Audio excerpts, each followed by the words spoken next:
Camera's definitely frozen.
All right, let's make sure Victoria can hear us and see us and all of that, and then we'll get started.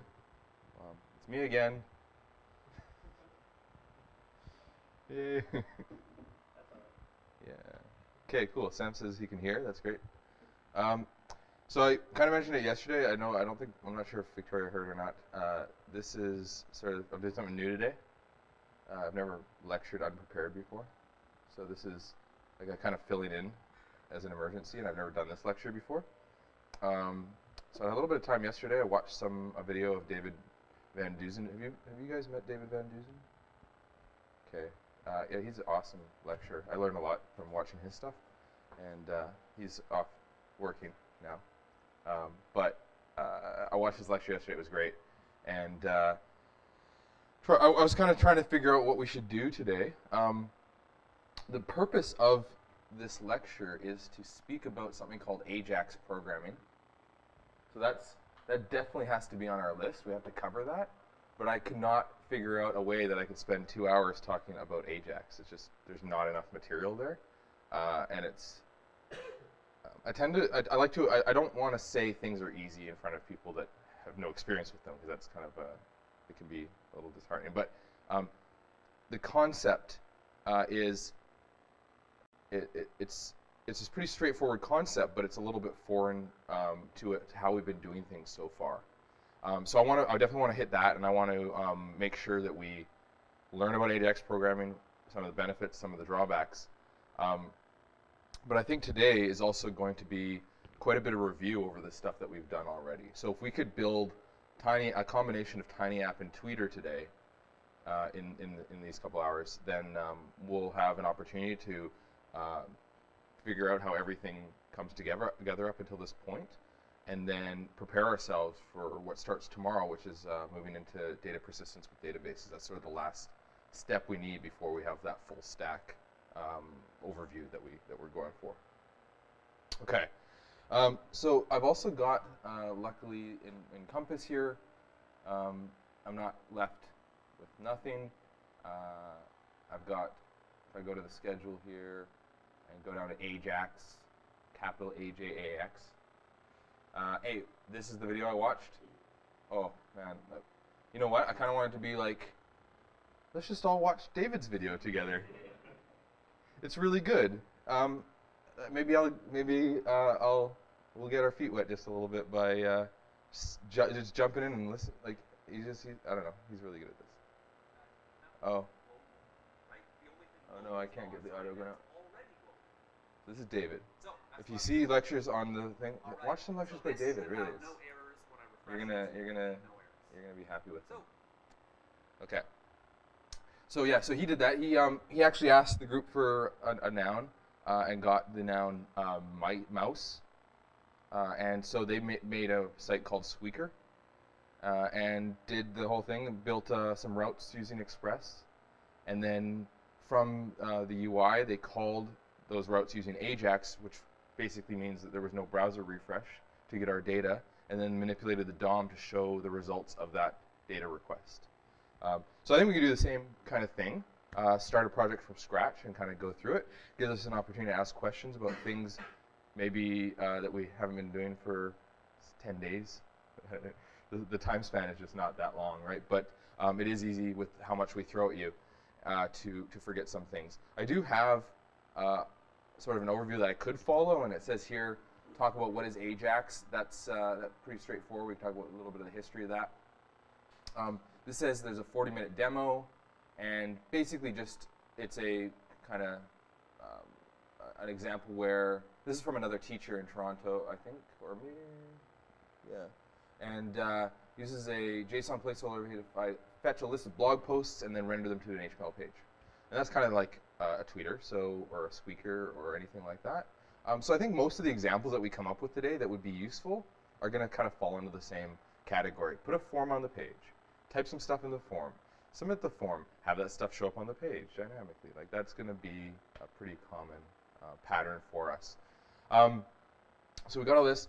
I think, I'm not sure if in here they had anything about security. But what was great is that David finished about 10:45, and those who wanted to stick around, which everyone did, they got a nice little security for UI front end overview, how you can try and prevent malicious sort of attack behavior by users. So I would like to kind of go in that direction. There's lots of notes on here already. I could probably, I'm going to try and compose some as I go. This is the other thing I'm going to try and do is prepare over a few lectures. This one, maybe I'll try and do this a few more times, and then as I do it, in between I can add a little bit to my notes, improve them, that kind of thing, and see if I can figure out a way to do this without putting major hours in ahead of time, which is my pattern up until this point. It's good that it's Ajax because I feel like it's a small enough topic that I'm comfortable doing it without kind of practicing. But I've also built Tweeter-like apps a number of times, showing people here, so I'm also comfortable with that. If this was Friday with the, again, responsive design and SAS and stuff, I couldn't go into it blind like this. All right. So maybe you can all help me. I've got this empty folder here. It's called week 3, and so this is proof that I don't have any day 3 stuff prepared. So the first thing I guess I'd do is I'd create that directory that I can start to work in. And I tend to have a consistency with my note naming, so I'm going to also call this Ajax, or like let's say Ajax, not Ajax notes or something like that, because it's kind of a review, or maybe review with, I have such a hard time with Ajax notes. Great.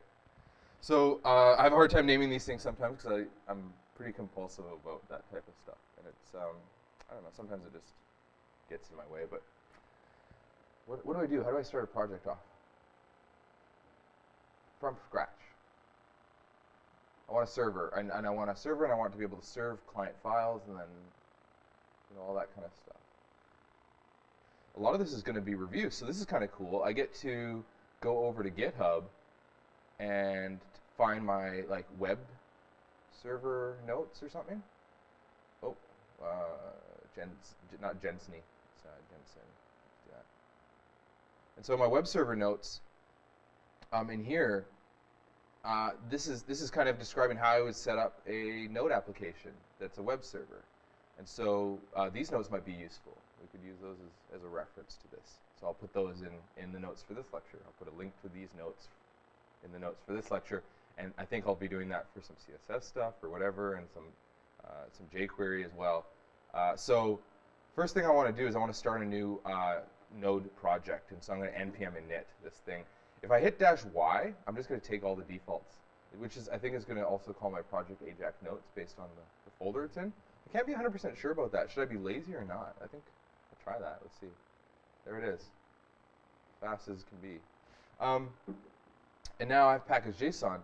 So what's the next thing that I need for any project after package.json? This is kind of a trick question, but I want to think about it because I want this to be what you do to start every single project. Git repo, that's a good one. I could commit the package.json. So I guess I could commit the Git repo. I could create the Git repo anytime I want. There we go. Now what would I do?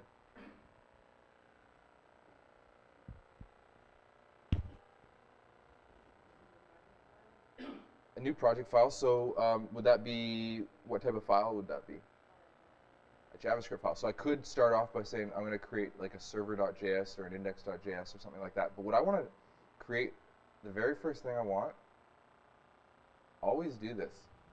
It could have as little or as much as you want, but this is going to be the page that's shown on your GitHub as an introduction to this project for any maybe other developers that are working on it, or if it's open source, that's going to tell people how to install it and all that. So I'm going to create this README. This is where my notes are going to go.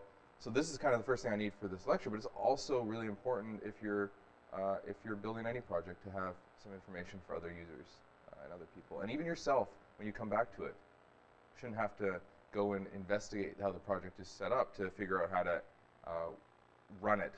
Is it npm start or is npm run local? Right? Like, who knows? But if you just put in your README, then it's very easy to find out. I'm going to now open this folder in my editor so I can start to add to these notes. And I think the first thing we were going to talk about was what is, bring that up in size, of course, Ajax. So we'll do this. What is Ajax? I'll talk a little bit about it now, and then I guess we could dive in a bit more when it comes to putting Ajax into our project, which actually might even happen just after the break, because we have some setup to do.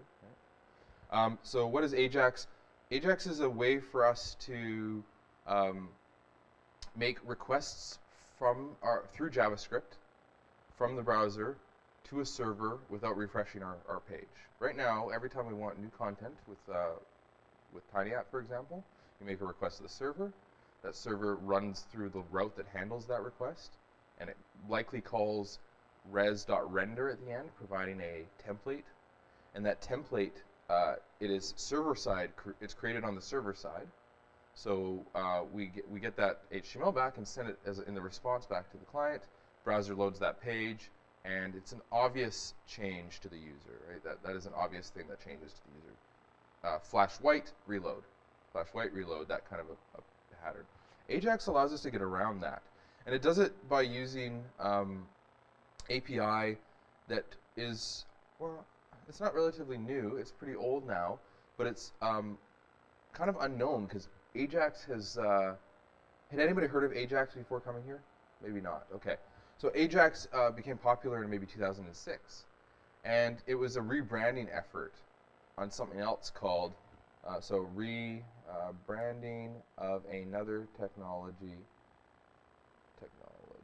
called XML HTTP request. So XML, have we heard of that? Right. So this is a data format. It looks a lot like HTML. It's a way for us to provide context to content, whatever way you want to put it. So XML, that was a useful technology back in 2004, 2005, before JSON was a reality. And so, I mean, if things had been different, maybe this would be called JSON HTTP requests instead. Because the idea was that maybe you have this XML file that contains a whole bunch of data that you want to serve from a server, either a static file or an XML file that's generated by a route.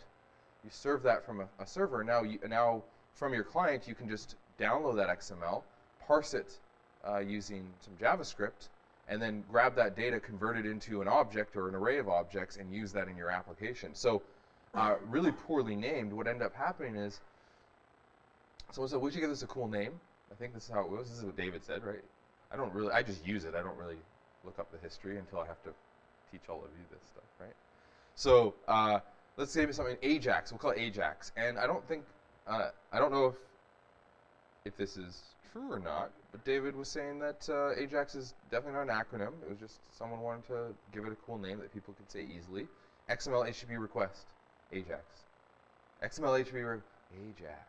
It just sounds cooler, right? So Ajax became popular as a method of programming.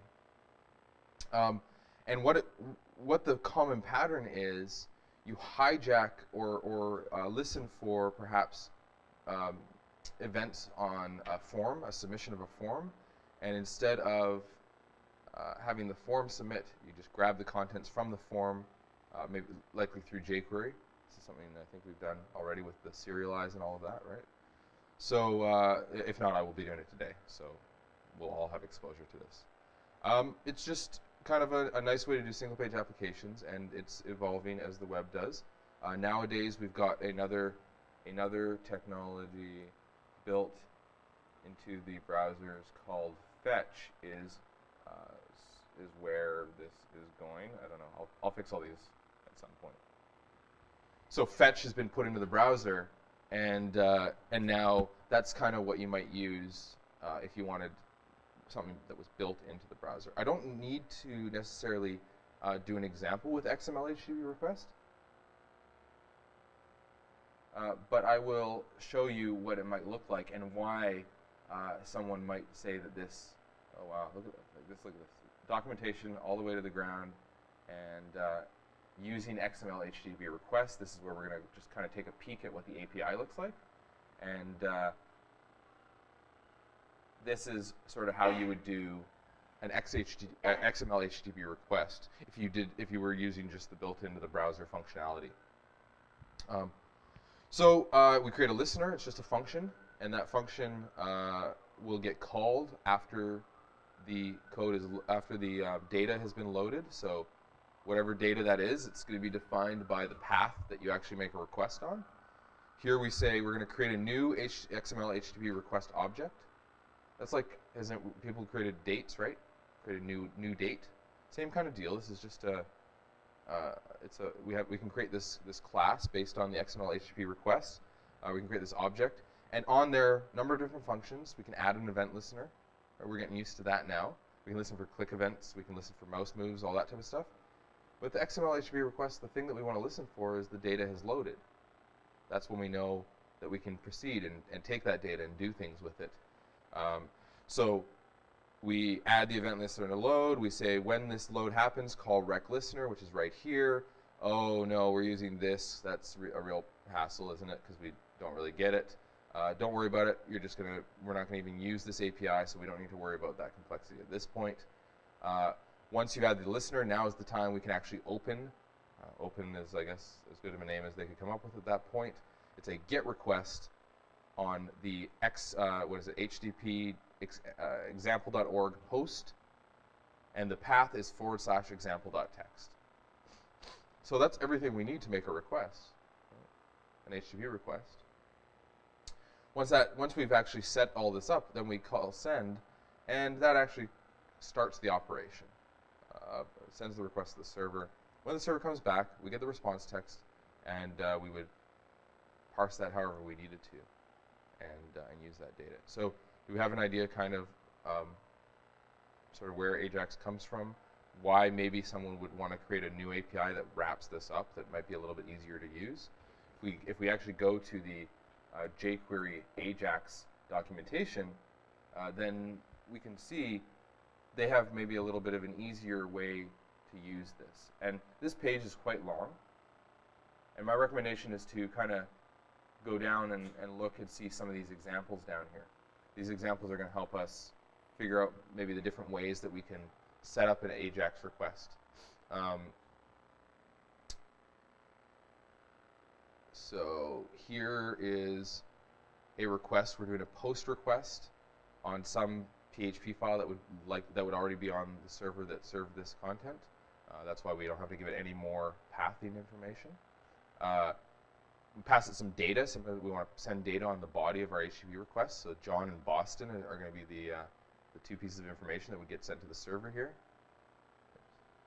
And then, oh, did I lose my example? Yeah. And then when it's done, here's the message back from the server. So this is a nicer API, I would argue. That we're now calling, there's no open and there's no send. It's call AJAX, give it some configuration, and when it's done, call the function, this is the function I want you to call for me. So when you're creating your own API, think about that. Think about how it is for the user to actually use it. Think if it's intuitive or not. And it comes with practice, but it does make a big difference for us. All right. So I think that's a intro, sort of what is AJAX and why it is something we want to use. But in order to get there, we have to have a project that works. And I guess I could have started with an API already, and maybe a web client built up, and all we do is go in and switch it over to use an AJAX request. But I think if we just start building this stuff up, then being able to ask review-style questions is a good use of time today. Pay attention, because all of the stuff that I'm doing today is how you're going to be starting your midterm projects. And these are the things you're going to be doing in your midterm projects, pretty much to a T. Now, I don't want to create Tweeter, because I don't want any opportunity for copying and pasting my examples. I mean, you can copy and paste, but then you have to change them, right? So let's come up with something that would not be Tweeter, that would be still interesting. Maybe some, I don't know, I guess some animal or something that we could use. Do Victoria have any ideas? What sort of a thing emits something that we could create a micro blog out of as our theme? Okay, I'm going to wait for Victoria. I want to see what they have to come up with, or what they come up with. At least one. Anybody? Pictures of cats. Always pictures of cats. Yeah, we want to be able to make sure that we can input some text and have some text posted to the page, because I want to have an opportunity to show you some of that security stuff. So if we were doing pictures, we could do poems about cats. That would be like micro poems about cats. That would be an okay thing. I haven't heard anything from Victoria yet. Cat, yeah. Okay, so just some generated text or random text, cat-based text. I don't think I've seen it yet. I've seen Hipster Ibsen. I don't know how I feel about it. Cat poems is good. Okay, Victoria's good with cat poems. So it's gonna be cat haikus about cats, I guess. And the haikus don't even have to be 575 in terms of, who cares, right? Like we'll do short poems about cats. Let's call it. We'll do that. Okay. So I'm still gonna just call this thing AJAX Notes, but I'm gonna start by creating a server JS file, because I need to somehow serve my static content, right? Like I'm gonna have an index file, and I'm gonna have an app.js file, but I need somehow to get those files to my end user, and so the server is the way that I'm going to do that. I'm going to try and build the most basic server that I need at this point. We'll just add to it as necessary. So I've got this server.js file, and we're going to need to install some dependencies, because I don't build web servers from scratch. npm install. We'll just do express. That's a good one. And when I do that, great. We're going to see that we get our package JSON. We got that dependency that we wanted. And so now I'm going to start creating this server. I'll say express is equal to require express. And now my app is going to be equal to express as a function call, right? And again, please, anyone stop me if there's something that they kind of forget or need a bit more clarification on now that we've gone past it. That's sometimes, I think, for me, that's the best time, is like struggle, and then go back and ask the question, do the review and that kind of stuff. So please stop me, even if it seems trivial. There's no waste of time. I'm happy to go over a little bit if we have to as well. It's really worth the review. So my app will listen. I have to give it a port. Now,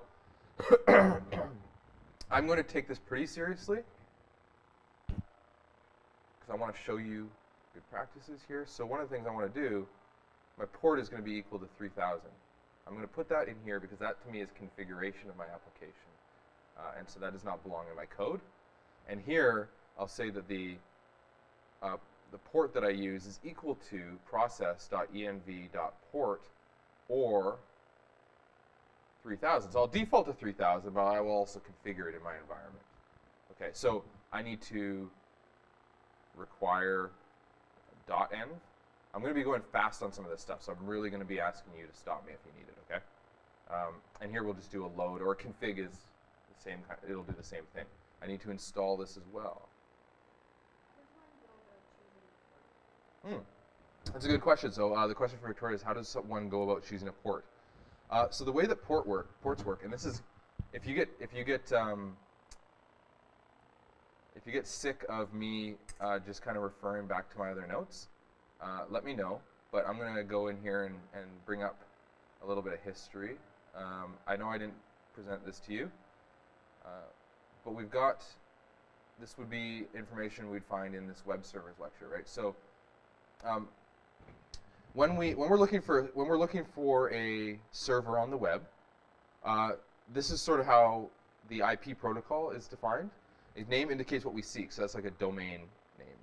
And we take that and we convert it to an IP address. So we get the IP address. That is the address is indicates where that machine is on a network, and the route indicates how we get there.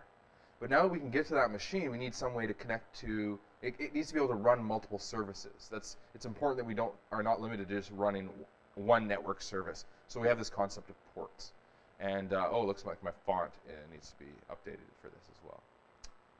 But really here, a port allows us to run multiple servers on a single host. That's the important thing. And the way that we choose the port is we have maybe one kind of major rule around ports, but other than that, it's kind of a free-for-all. So, all right, two major rules.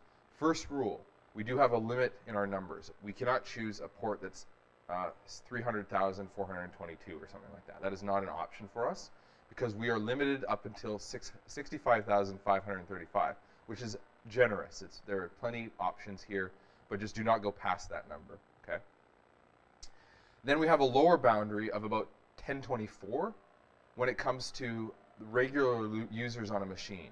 If you're a super user, you get the range of 0 or 1 to 1023. You could open up ports in that range, but you need to be an administrator on the machine to do that.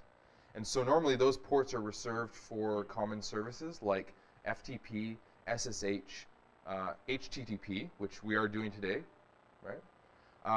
But they would be used mostly for sort of external connections, perhaps.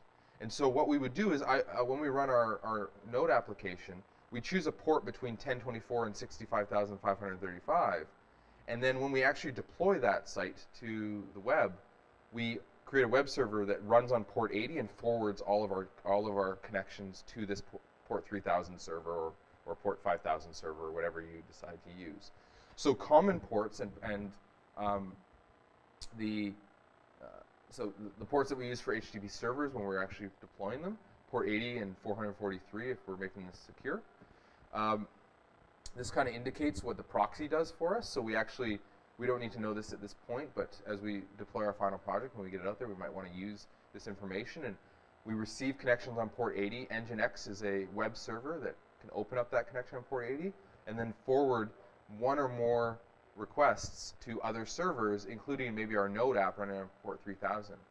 The common ports are 3000, maybe 3001, if you have two servers running at the same time. I've seen a lot of people use port 5000, port 8080. Those are all good options. You could use 1234 if you want. Probably not 5432 because that's used by Postgres. Probably, so there are some reserved ports. For you, if you're starting your server, one thing you need to keep in mind is that we have this vagrant file here And the only ports that you actually have available to you without more configuration are the ones that are already configured by default in this file here, right here. So we can see that when you set up when you start your virtual machine, all of these ports get forwarded from your host machine to your guest machine. Therefore, you will need to be choosing one of these 4 ports. And if you want to use port 6000 instead, then add it to this and restart Vagrant. Okay, otherwise it won't work for you. So I hope that answers kind of the question. There's a whole bunch of different things we use to choose the port, and I would say 3000 is a really good option. It's easy to remember, and I tend to go back. I tend to use that when I create the app from scratch. Although in all of our examples, I know sometimes it's 8080 and sometimes it's 3000, but there's no conceptual difference to that, really. All right. So I installed .env. So I should now be able to grab that here. Maybe what I should do is just, I'll set up my listener here now to inform me when it's actually listening. So I'm going to say console.log, and we'll say that server is listening on port, and then I'll put the port in here. Now, because my default and the one I have in my env are different, I kind of want to first see what happens if I put 4000 here, and I'm going to just node server for now. Oh, got an error. Of course, this is just too many of these parentheses over there. Server is listening on port through 4000. So my .env file is working. That's good news. Okay. What happens if I make my .env no longer there, then and I start the server at that point, port 3000. Okay, good. My default behavior is working. Another reason it's important for us to do this type of behavior here is that if I deploy to Heroku, Heroku does not allow you to set your own port because Heroku manages the infrastructure, and so they choose the port and give it to you through the environment. And so you need code like this to run on Heroku because you cannot force a port. It may change every time you upload your app, and you just need to listen to their configuration and add that. So always good to follow this practice. Are we a little bit confused by this? No, it's good? We understand default value? Okay, great. And it's a trick to do default values, which is awesome. That's what I love about JavaScript, things like this. Okay. And we listen all the time. We don't ignore putting a callback in there, even though it doesn't do anything useful more than giving us a message. We don't want to just sit there waiting. Is my server, is it taking a long time? Is it ready to go? That's what we want to know as fast as possible so we can start working on it. Okay, so I want to serve some content with this. I can run this thing now. And I can go to localhost 3000 and, oh, let's see what's going on.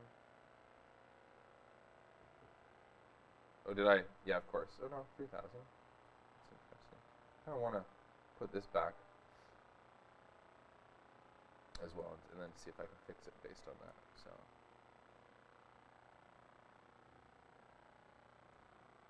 all right. Oh, great! First problem.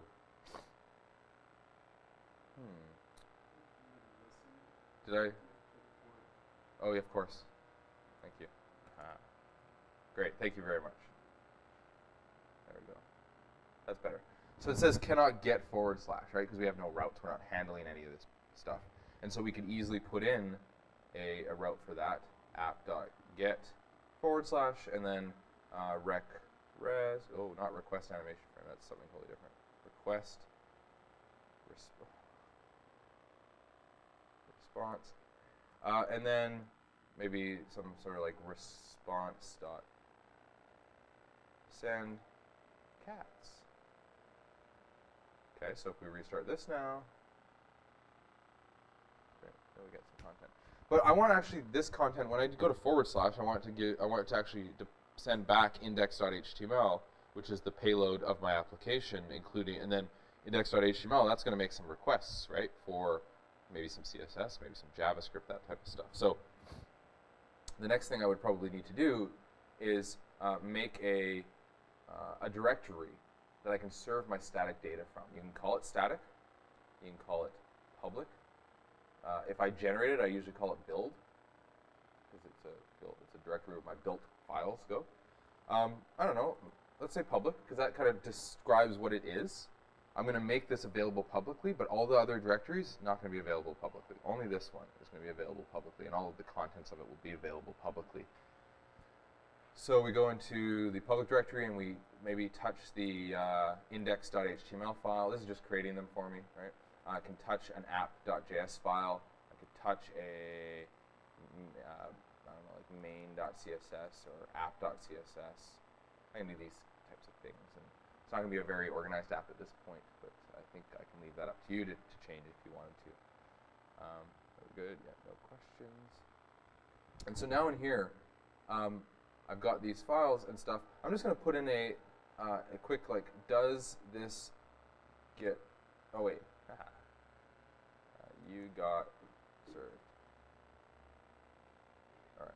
So now I've got this public directory, and I want to serve the contents of that. And if I'm going to do that, I need to go back to my server. And instead of, I could actually send file. I think I could do this. And I think I could say, like, I could give it a path, a link to that index file. And it would actually load the file for me and then send it off to the user, which kind of seems to be like what we want, right? But the better way in this case is going to be to use some middleware. And so there's actually one called Express Static, which we should all have used, put already in there. But this is what it's going to do for us. I don't have to have a route for /index because I'm able to serve the contents of my public directory static files from my public directory. That's what that's going to do. Now we run this server again. Right, you got served. This is coming from, this is now, whatever I put in that index.html, that's what's going to be served by my application by default when I go to the root path. Everything else is going to 404 for me. Unless of course, I go to app.js.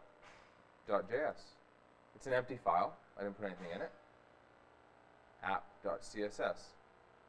Yep, that's an empty file too, but that one cannot be found, right? So it's serving the contents of this public directory as long as I provide that link to it. You're noticing I don't have to say website/public/app.js because it doesn't show the user that. This is just a way for us to hide this data, or actually to hide the rest of our data.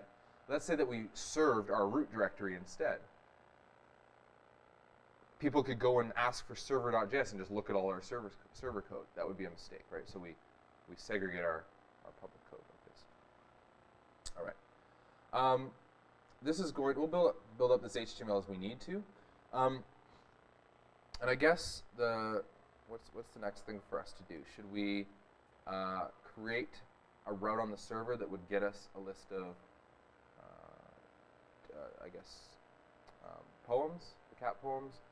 Or should we start by creating some forms and maybe the listing in the HTML for that, right? Like this is full stack, so I can't build both of the. That'd be crazy if someone had two computers going. They could do full stack, like front end and back end at the same time with one hand on each. That would be insane. I would love to see. I would pay to see that. That would be crazy. So we have to choose something. Do we start with the front end or the back end for this feature? And you know what? There's no real always do this answer for me.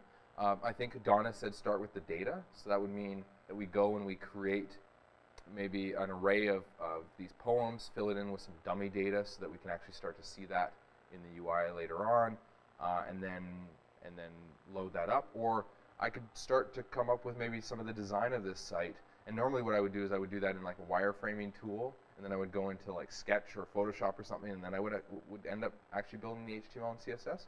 We don't have the time for that, obviously. But at least what we could do today is head over to my notes again for CSS and grab that HTML template that we were using, right? So I'll just grab this thing, and this is maybe my first effort is I'll just start with some HTML. And I just kind of changed the site a little. It's kittens only, right? So for kittens only. And I guess we kind of need to structure the site. It's going to be pretty basic right now, but it's just a way for us to get some of this stuff working. And the best way to develop any software is to iterate and incrementally improve it. To try and make it the way that you want it to be right from the beginning is sort of a futile effort because things change constantly. So let's just do the minimum possible to prove the thing works, and then always focus our efforts on improving the things that need it. Always reevaluating where we need to put our time. So maybe we'll have a header here, kitten, and we might need to have a section, and this section here. Oh, maybe we should put that in a header. Who knows, right? Will we do some semantic HTML? Why do we do semantic HTML? Because it seems like I can get away with just putting a div and making everything a div. Why would we start to break things into headers and sections? Specificity, yeah. So that's not a bad idea. Here I've got a header H1 rather than maybe an H1 within the body of my document or a section of it. I'd be able to be more specific about changing just the H1 that was in here. Another reason is that I think our search engines care about these types of things, and so if you provide this type of a structure, you might get a higher page ranking in Google, and that's always something your business wants, right? So by being a little bit more, by not just using divs for everything, robots might have a better time with this. Whereas humans don't care. They don't look at the source code. They just look at the page that's rendered. Whereas the robots, they look at the code itself, and they don't care how it was rendered necessarily. So this could be our input field here. We're going to need a form, right? And this form could have let's say a text area, and we'll need also a button. And this will just be meow or something. Is it poems that are written by cats or poems about cats? It's up to you. User's choice. Okay. So starting to get this form now. My server's still running, right? And my HTML has changed, so I don't need to restart that server. I just need to get it to resend me that data, that content, right? And so here we're already getting this stuff going. I'm having a hard time without styling this. It's going to be tough on me. Okay, so next section. This section is going to be maybe the list of the poems, and so I think I'll use some block level elements because I want these things to stack. Every poem gets its own line. That's fair. But maybe each poem is actually an article, and it has a header with its own kind of like maybe H3 in here, and a body of some sort. Well, maybe let's call it main in this case. That is one of the tags, and here we would put down the content of that. So maybe we could actually, yeah, we could do it that way. It's kind of up to you. I would also be okay with this, right? Like that. Maybe it's just easier to generate that in jQuery later on. Maybe that's why I make the decision to. So here, do we need titles? Should we put titles for it? Titles for the poems, or maybe the user who created the poem. Let's do that. This is going to be the username. So username, and then this is going to be some like content. I love what is it? Cat Ipsum. Okay, well we're going to get in on that now. Make some of that. So these are short ones, short poems. We'll just do that much.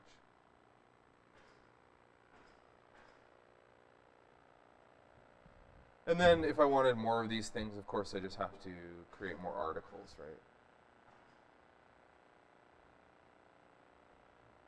Okay. Awesome. Hope this isn't boring. I hope this is seen as good review. It's first time I'm doing this, remember? Okay. All right, now got some sort of a concept here going, and this data is hard coded. I guess I could start to set up maybe some of the server stuff now. and then get that server data into this UI, and then I could start typing in the form, hit the button, have it send it to the server, and have the server respond, and then I reload the page. That might be the right approach for this. Let's go to the server anyways, because if I don't know what to do, then I should just do something that's on my list, right? Like I've always got a list of things that I need to do, so I should just do something that's on the list. And then if I think that there's a better thing I should be doing, I will switch back to that. So in this case here, we need some way to keep track of all the poems. And that's going to be in this array here. And this array of poems is just going to be objects where each one has an ID. Maybe we'll actually, I guess I could create a function here, generate a poem, and it returns let's say ID equals 0. I'm going to start by saying the ID is 0, and every time I generate a poem, the ID is going to be ID plus 1, so I'm going to use 0, and then next time it'll be 1, then 2, then 3, so this is going to increment my ID every time I generate a poem. Yeah, this is a closure, exactly. Because this function here has access to this variable, and it will, it'll keep using it. You can actually, you can use this for a lot of stuff like that. Having access to those variables can be very useful, although confusing. It's a weird one. Yeah, and it's hard to teach because it's hard to show good examples to people that haven't experienced the other ways to do this, right? So let's just say that there's a name as well, and this one here, I don't know, is there name generator npm?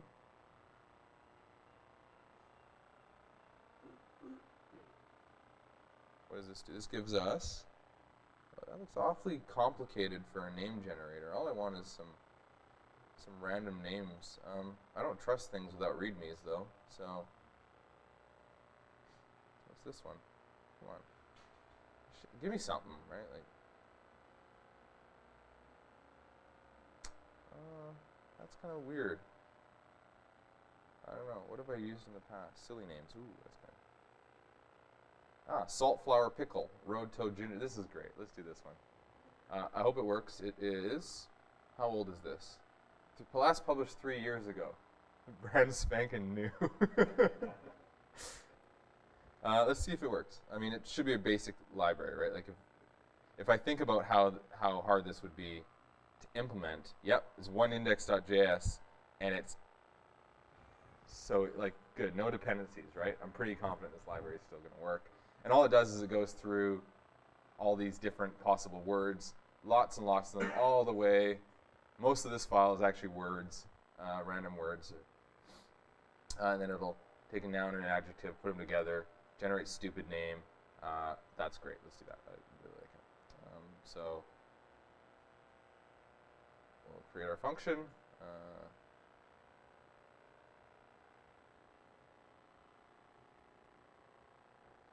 Generate name requires silly name. We'll npm install silly name, and then I guess we can just generate a name here. How does it say to use it? Generate. Yeah, just call generate name. And then we want our poem, so we'll call it the content of this. And I wonder if there's a cat. What does cat have? Cat facts. Grown cats have 30 teeth. A group of cats is called those are kind of poems. Those are kind of poems. Okay, well, how is this one? 2 years. Oh, it's a baby compared to the other one. 3 years ago. Great. It's old too. Look at this. Just grab these cat facts from a JSON file. Unique random array. Let's make an array of. Oh, that's cool. I like that. There's cat facts JSON. What are some of the good ones? Oh, yeah, that's going to be good. Some of these might be a little bit too long. A cat's meow is usually not directed at another cat, but at a human. To communicate with other cats, they will usually hiss, purr, and spit. I did not know that. Okay. Anything better? Random cat names.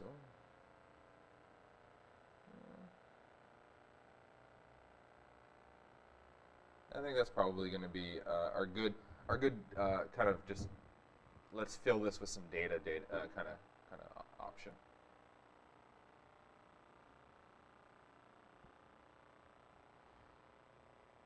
And then we can go in here and do the same kind of thing with the cat facts where we figure out how to require this thing. Great. Get some cat facts and then, oh, cat facts all. Nope, cat facts random. That's what we want, right? So we'll do cat facts at random. And then for poems, this is actually now going to be, I want to generate a number of these things. So I don't know, I don't have to actually teach you this stuff because you already know it, right? So let's do some like array or new array. Let's see. That's a good one. Let's see if this works. Let's be like new array. How many do we want?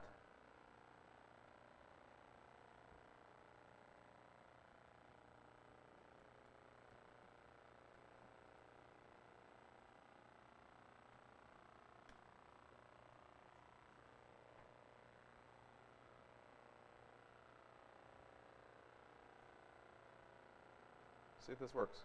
And then we want a app.get on / poems to, I'm going to regret this, meowims. I'm going to regret that for sure. I know it.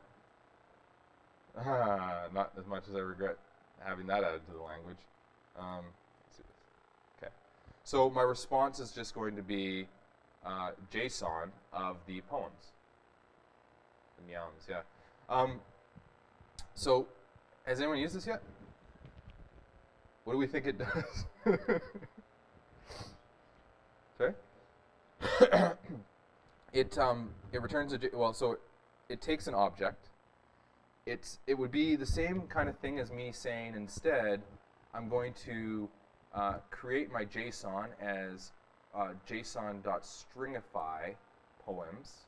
So I'm going to take the array of objects. I'm going to convert it to a string that represents those arrays of objects, and then I'm going to response.send the JSON string.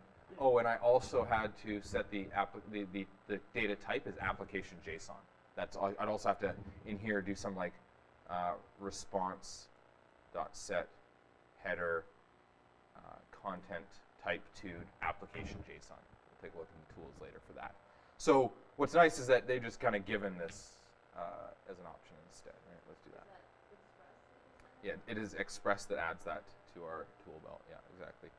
So it does all that stuff, and what I should get now when I start this server, hopefully, although I tend to make lots of mistakes, when I go to my meowims, there they are. Wow, nice. Okay, so we go into the network tab. Oh, hey, look at this. What does this do? What does it stand for? What did we talk about at the beginning? That's right, XHR for short. And so it's saying here that in our network panel, we can actually filter out only the requests that are made over XHR through AJAX or fetch, rather than the stuff that comes in as JS, the stuff that's CSS. We're going to leave it at all right now because we need this just to be a normal request so that we can take a look at the preview of this thing and see the data that we got back as being sometime, oh great, the Sphinx is the first cat breed that has lasted this long. The breed has been around since 1966.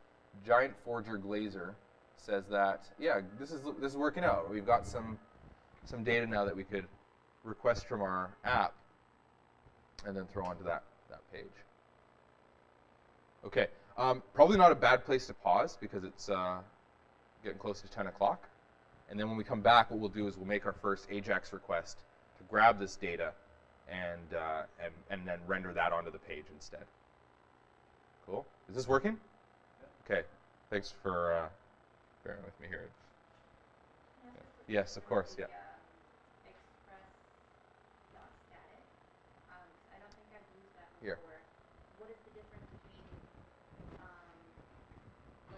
what happens there versus not using it? Does that mean that everything on your or in your project is available instead of just public?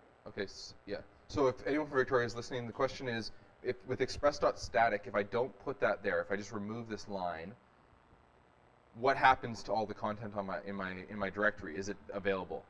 The answer is no, it is not available. The way that you make it available is through this middleware. Because what this middleware is doing is taking a look at the request, takes a look at the path, and then looks for that path inside the public directory. If it finds it, it serves it, and it stops at that point.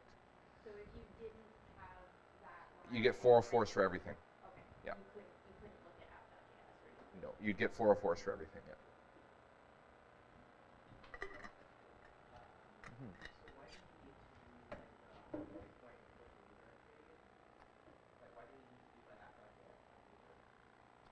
Why do I need to do app dot? Sorry. Oh, I see. So because maybe the question is, why didn't I have to type in index.html here? Yeah. Right? Because when I type in /, the way that web servers work, based on history, is index.html is the page that's served, is the document that's served if you ask for the root of that. By default, yes. Apache does this. All the servers kind of do this, where if you ask for /, it looks for index.html, or index.php if you're running a PHP app, maybe it does that. So index is this important kind of concept in web servers, and it would likely be the default document that is served when the root path is asked for, or when any path is asked for without an actual file. Remember, we're thinking about this back times when it was all documents sitting on a server, and you gave it the path to a document, and that's what you retrieved. By default, if you gave it the path to a directory, it would look for index.html in there. And if it didn't find index.html, it would show you the entire directory, and you could click on a file that was in there. I wonder if we can actually see public directory listing. It was a lot older, but people kind of shut this down now, where they made their web servers not show the contents of a directory if there was no index file in there. That's not going to be it. So I don't have a good example of this, but yeah. Then it will not find that file, and express static will say didn't find it. Next route, and then you either get a 404 or it's handled by something else that you would write in here. If you want it, yeah, if you want it to be served from the root, yeah. So right now, if you were to just type in / and it would go to, it would still render the index. Yeah, when I do /, the server will send index.html back to me. Yeah, and I can also say index.html and it will find it directly. But the default is that, and we can look at these here, if I do /, I still get, it doesn't say index.html here. It doesn't tell me that it served me an index.html. It just says, here's the response, which happens to be index.html. That's a good question, too, yeah.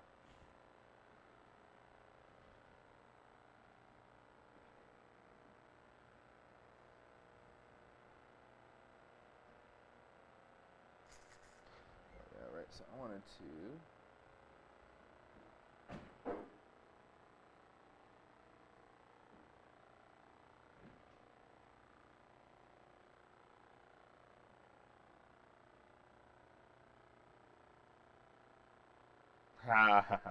look at this one. This is great. We're going to use this today. I almost used that one on my time, yeah. You can bring yourself to it? Yeah, that's okay. I get that. I think it works well for the kids. Yeah, let's do that. And then this font is called, not even something I can say. I don't even know what that means. Font family. We'll do this on the body.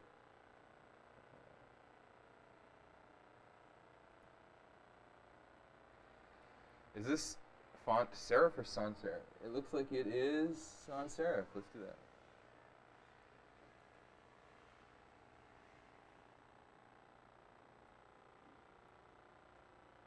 So exposure is just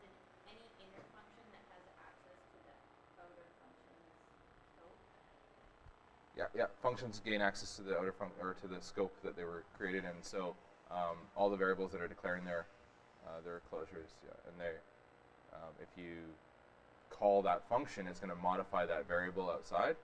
Call the function the next time, and it will use that value that it left off. It's on a new one every time.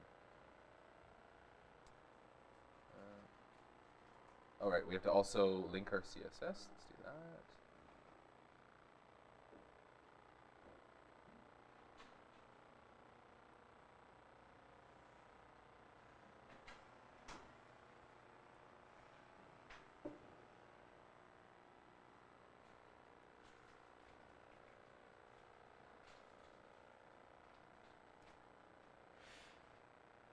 Oh, it's looking good. Okay, what about colors?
How do we feel? Kind of good to go again, or let me know when you are here, Victoria. You're already probably here. I bet you are here. Already here. Please confirm. Never left. Yep. That's what they all say. All right, let's go then. So I've got some data. I've got a bit of a site here that's now showing me these cool kitten poems. Now these are just placeholders, and we want to get those facts in there now. All right, should we change these to kitten facts? Because we've got that. I guess we could really collect the world's largest database of kitten facts if we worked hard at it. Yeah, that doesn't really matter. Let's say. Yeah, we'll just leave it. So we got our kitten poems, we got our header, we got our name. So we want to now load this content into the site using Ajax. We'll have to do a few things in order to make that happen. The first thing is we need to include our script, our app.js script. We'll need to include jQuery. We're going to use that. And then we'll be able to actually write some of this JS code. So let's grab jQuery first off. And I'm going to use the CDN version. It's probably the quickest way for us to get to this point. And I'm just going to download the compressed production version here. Download. Now, I could put that right in here if I wanted, or I could grab it from their CDN, I guess, right? We can go over to one of these CDNs here. Let's see, where do they actually put that? I wonder. Give me a link to the where is this? Okay, well, I guess I can find another one then. There's jQuery. We'll do this snippet right here, which is the jQuery 331. Now, where do I put this? In my head. Okay. Great. So I'll do that. And then I also need to have my script tagged just app.js. Script it. Script. Thank you. Cool. So, so we got app.js there. This one needs to be fixed as well. Thanks for auto completing a wrong tag. Should still work. Yeah, it looks good. Oh, but look at all this stuff over here. Right? Like these are the requests that get made. I make a request to the server for a GET request on the root path. And that gives me back this thing here that finds all these other files, and it makes its own request to my server and other servers for this content, right? So we all pretty familiar with how all of this stuff showed up and the types of requests that are needed to get that. Okay, good. Where they're coming. We make the request, and then the browser requests the rest. Anything that was linked, exactly. All these links and all these scripts that we have a source for, those things get triggered by the browser. So we actually look here and see. This is the waterfall of the timeline of the events, right? This timeline here shows us that very first thing that was done was a request to localhost, and it took 17 milliseconds to get that content, and when it got that content, now it was able to figure out what other content it needed, and that's when it kicked off 1, 2, 3, 4 requests at the same time to get the Google font, app.css, jQuery, app.js, and then I don't even know. Oh, looks like a font after the fact. Maybe it loaded after it realized everything else had stopped loading, so that I can load this secondary kind of piece maybe. But this is coming from font. It says fonts gstatic here, so this is another font file that was downloaded way later on. Awesome. Okay, so that's good. That means I should be able to now go into my app.js file here somewhere. Did I even open it? No, I did not. And I should be able to like function, cool. I should be able to do my jQuery ready. And so I'll just console log. Everything works. Do we use semicolons today? No? Okay, cool. Not today.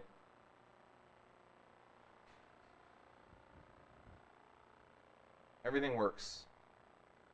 A little hyperbole, it's not everything, but the stuff that we wanted to make sure, right? So what we were able to do is confirm that jQuery is there, that it's calling our ready method. The DOM content is loaded. This allows us to put that script tag here, right? Do we have it? Did you? I was thinking about this last night, and I forgot during Monday's lecture to talk about how the different ways that we add the script to our code, and how that might impact whether or not DOM elements are ready or not. Like I just kind of jumped into it. That's why I had the extra time. I figured it out. Figured out where the extra time came from. So we can put the script here, and we can also put the script.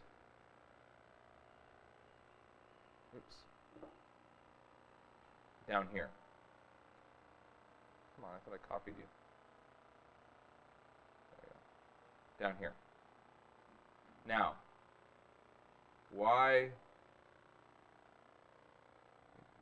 what's the difference? between the script in the head and the script at the end of the body tag.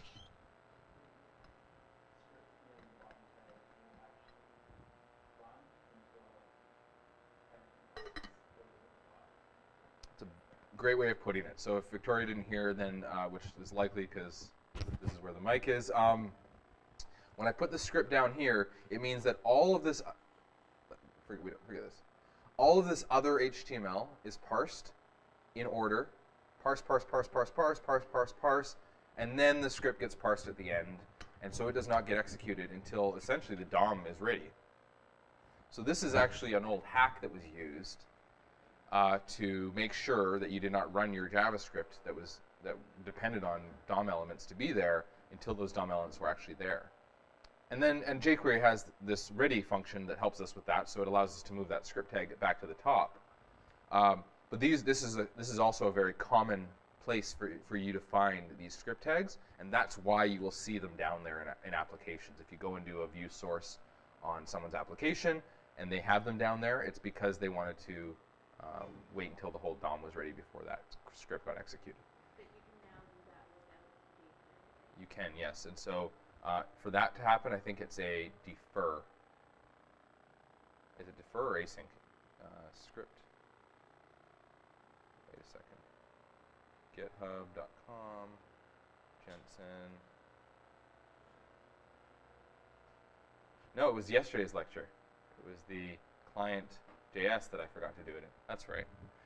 So in client.js, we have a section. Maybe I didn't. Maybe I didn't even put it in the notes. I don't know. I'm getting old. Script defer versus async.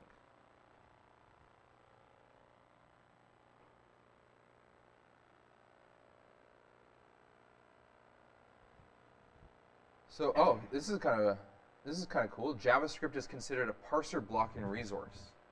And that means that actually when you put your JavaScript at the top of the file, the whole JavaScript has to load before it will actually look at the rest of your documents. This is also going to slow down your website. That's another reason people put it down there at the body, is that they don't want it to they want to show something on the screen before the JavaScript has to get downloaded. Otherwise, you deliver them 500 kilobytes of JavaScript. That all has to be downloaded before the DOM is shown.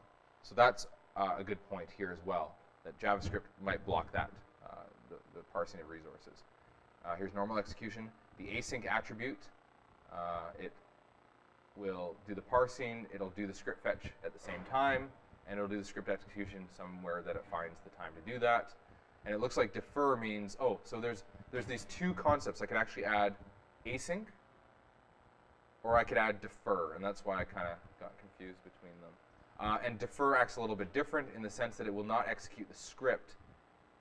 It'll download asynchronously, so it won't stop the parsing, and it will not execute the script until after all of the HTML has been parsed. Whereas async would not work to solve our ready problem, but it would help us solve our download all the JavaScript before the parser problem. I guess you just kind of choose what you need for that. I'm going to use jQuery ready because we have it, and it's not. The other thing that I like about doing it this way, what is the benefit of writing all of my code inside of this function here? Because I'm going to write absolutely everything inside. This is going to be the last line in my file, and this is going to be the first line in my file, and every other thing is going to go inside of here. What is the benefit of doing that in JavaScript, especially for the browser?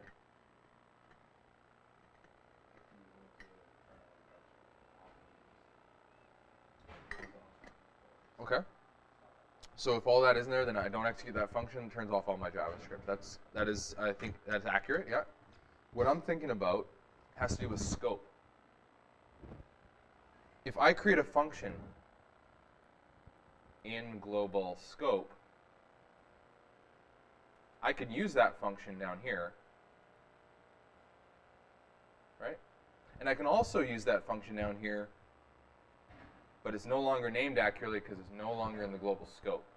This helps us protect our functions first off. It can help with security. That's one thing, because anything in the global scope, I can actually type window dot in global scope equals, here's a new function for you to execute instead, right? That's an option.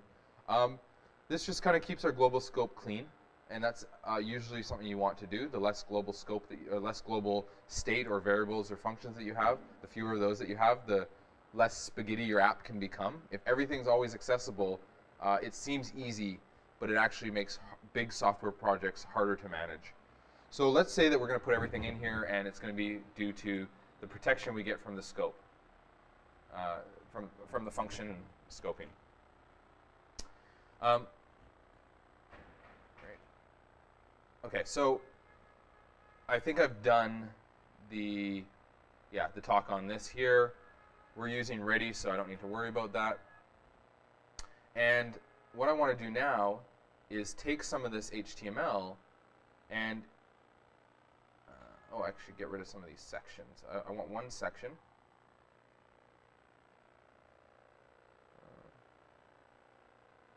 I want one section and, or I guess two sections. Yeah, there's my input section, here's my other section. And then I have repeated articles. So I want to generate this HTML and have it post to my section here. And I'm going to give this a class. Oops. All, or let's say it's the meowums section. Okay, so the meowums section, I can jQuery this thing now. I can say that I want to grab the section.meowums, and then I can append things to that, right? So how would I create? This is kind of what I want. How would I create this using jQuery? Maybe the better question, how many ways are there to create this using jQuery? How many ways have we been exposed to? There are more than you probably have seen so far. There are pros and cons to all of them, but let's quickly talk about this. This is an important thing since this is a little bit newer things that we're reviewing, right? What is one way that we could convert this chunk of HTML into jQuery that could be rendered to the DOM? Anyway, any way that you've tried so far? Okay. So the idea here, string literal backticks for Victoria, is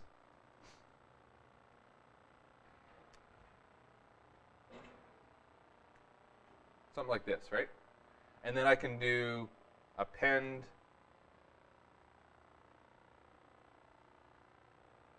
something like that, maybe, right?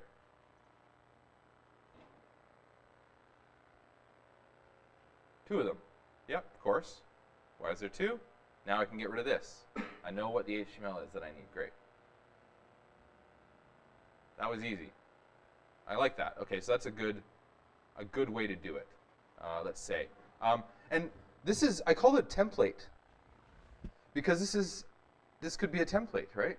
That's really what we're talking about here. And I think I don't want to take a lot of time on this, but you're going to want to look into handlebars.js. This is a very nice way to do this type of work, even nicer than jQuery. Like this is built for this purpose to create templates on the client side. Very similar to what we did with EJS, where with EJS we have this file. It's our template. It's basically we've defined a string. We just put it into our own file. We have a render method that we call, and we pass it an object that contains the data for it. The template function or whatever puts the content with the data together, gives us back a generated string, and that's what we actually send back in our from our EJS file. We do the same thing on the client if we want. We can have a function that we give it a object, and it returns to us the HTML for that. So this is kind of cool. This comes with a great benefit of you can actually inline it right into your HTML if you want. So you get HTML syntax highlighting, which is kind of cool. And then you just need to give it an ID, and then you can render a template using this ID. and you give it the title and the body, and sure enough, it will fill those things in for you and render them safely to the screen. This is where we want to get to eventually. We're just not going to get there by midterms. If you really feel like you can challenge yourself, though, in the midterm, this is not a bad thing to do as like a stretch or a refactor after the fact. Come back and use a templating library on the client side. For now, what we'll do is we'll just kind of say, we'll create a function. Well, I'm going to create these functions like I promised. Oops. In this function down here. There. Let me get better at that. So this first function is going to be, let's say, literal template. And this takes in a meowim and returns this template.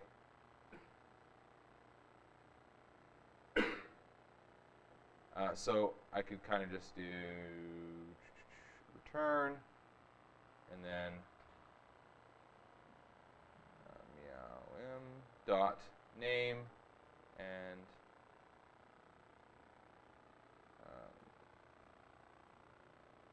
meowim dot content.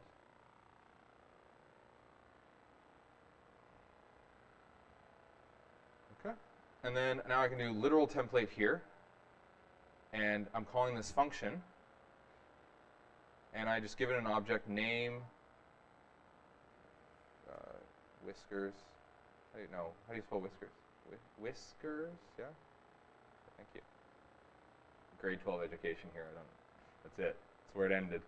But I did graduate high school. I promise. Okay, some things. So. Okay, like now I give it some data and it gives me back to the template. This is a good way to do it. What's another way though? What's another way that we could do this type of thing using jQuery to generate that DOM for us? Just another way. I think there's like 3 or 4 that we could use. Right?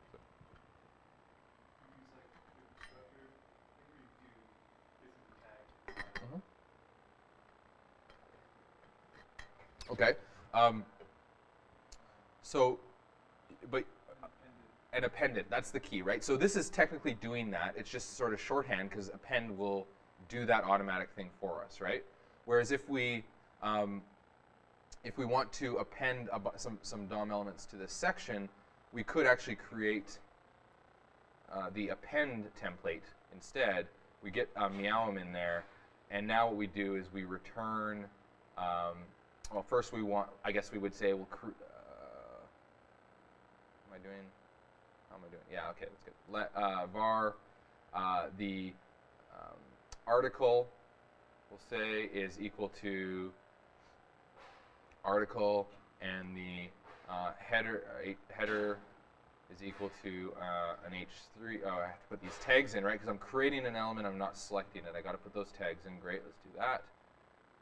And then one of those, and then a P tag here. Say a P tag. Now I kind of forgot that maybe I want to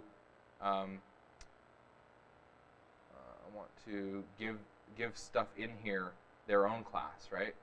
So maybe this is a class equals meowim. Did I do that already? I'm drunk. No, I did the meows, so I want one meowim.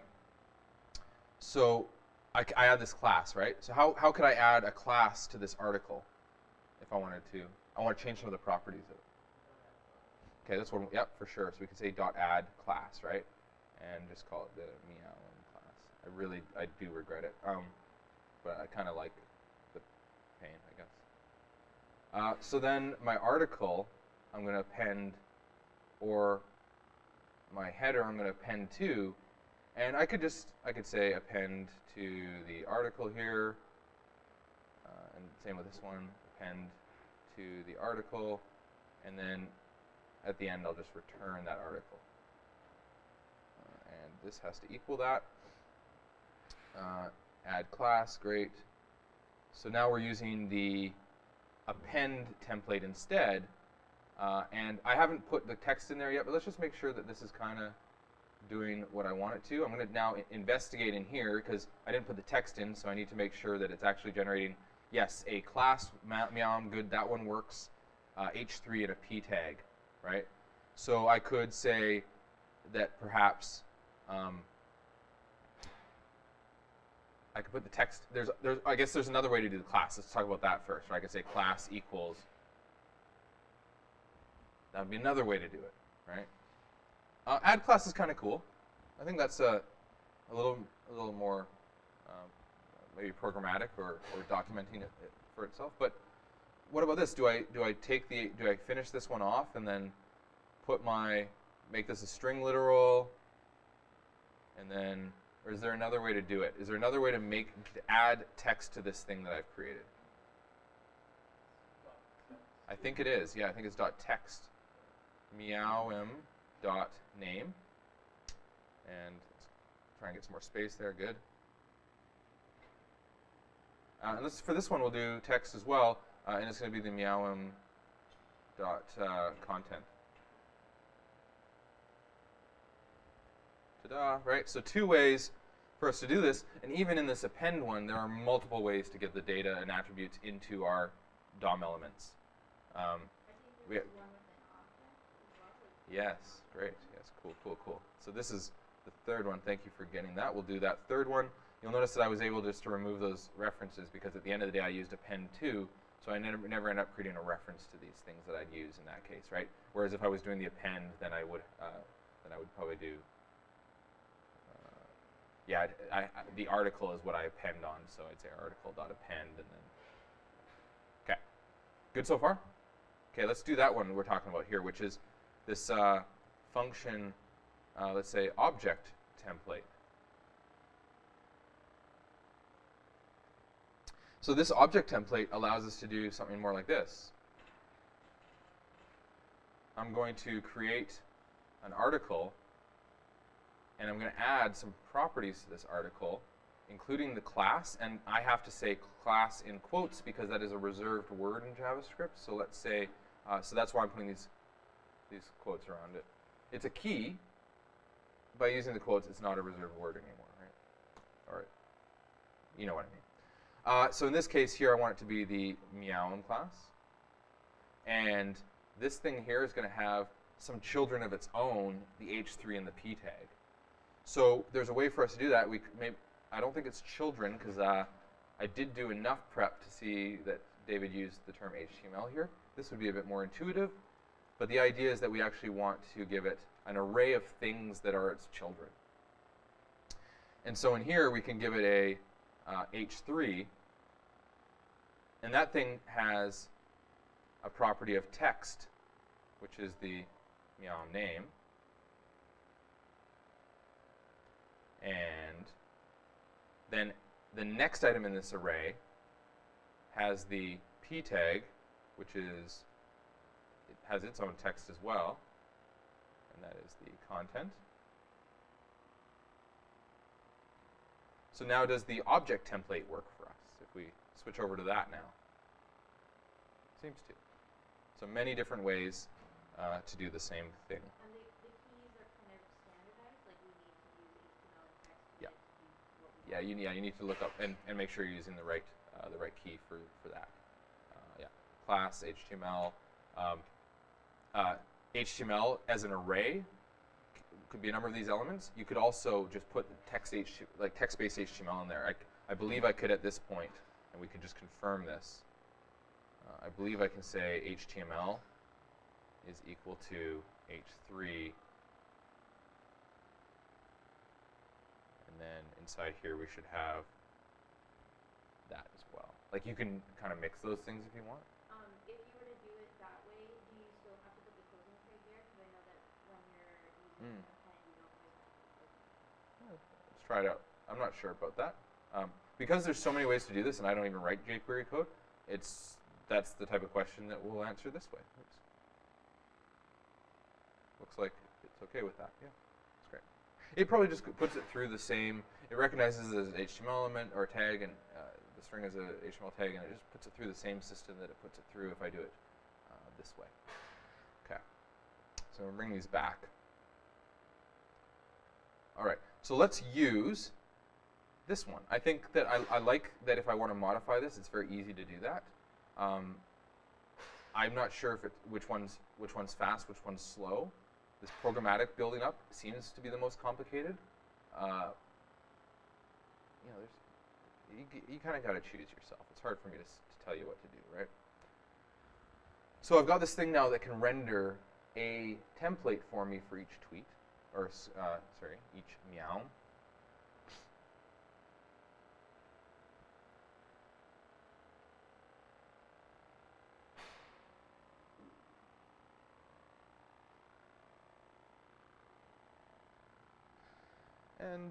And so now I need to get that data into this app and then call this sort of template thing many times, and each time add it to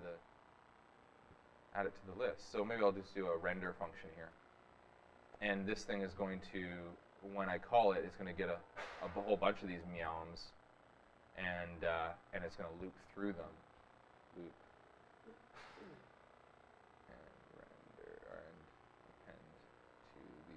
That's kind of what we want to get to, right? So this is where we now need to work with some AJAX. The idea is we also want to be able to load some data, and we'll do that here in this function.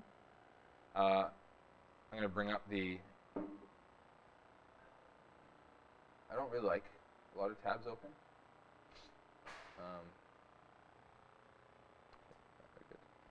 Let's say AJAX, jQuery, go for it again. All right, I need to make a request to my server. I'm going to go down to the examples, and I know everyone here knows how to make HTTP requests, right? So we know what we need to make an HTTP request. What data, what information, what configuration am I going to give to AJAX to tell it everything that it needs to make the request to get my list of meowums?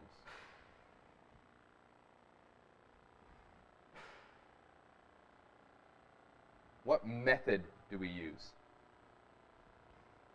Get, cool. And why is that?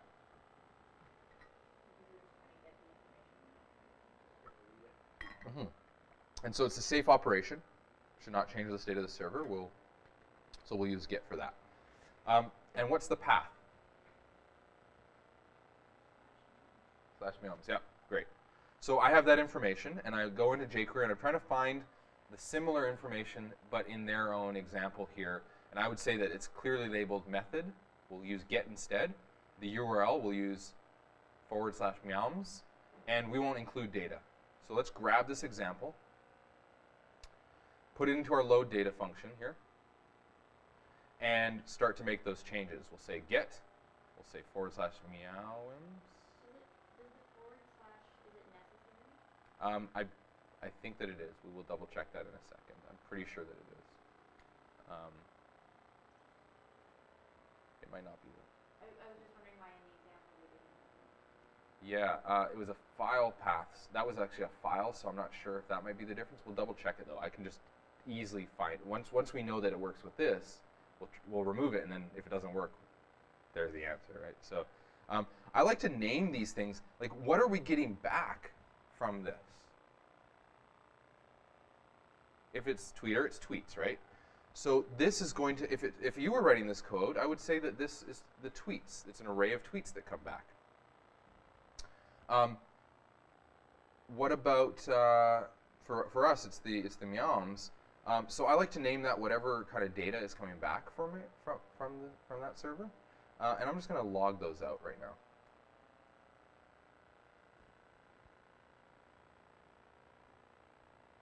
Now I need to call this load data function. So instead of doing this, I'm going to comment that out and just call load data as the first thing that I do after declaring all of my functions.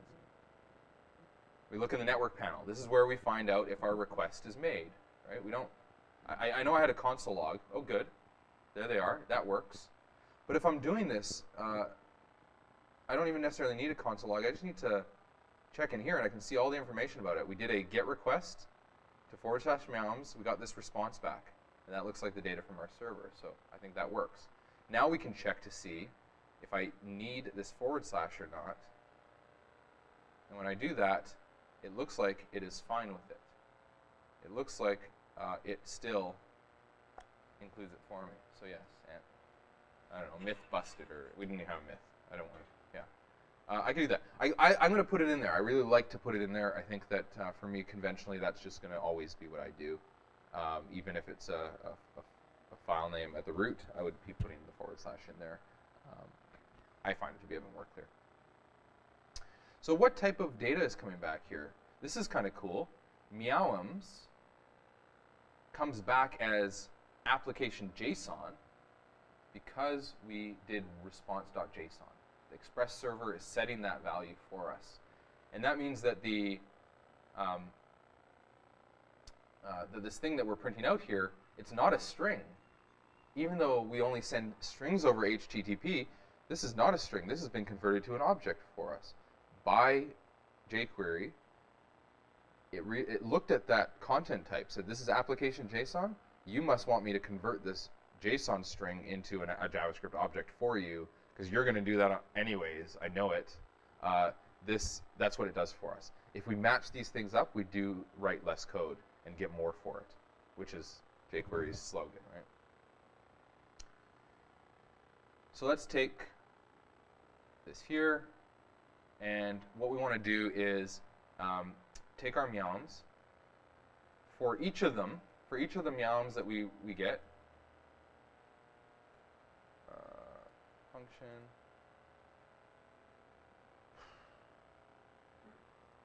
I want to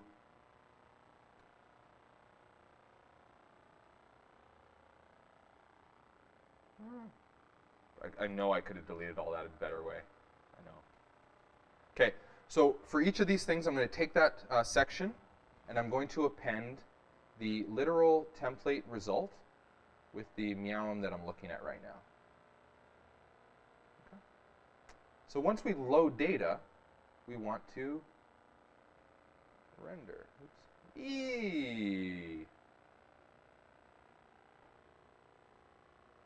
Ajax. Cool. So that's now grabbing that data from our server. Doesn't really, I mean, right now it still feels like that old page, right? May as well have come from the server like this, because I have to reload it to get that data. So we're still not like Ajax-y. We're still not seeing the benefits of doing Ajax, because I'm only loading this data. I'm only getting this data on load.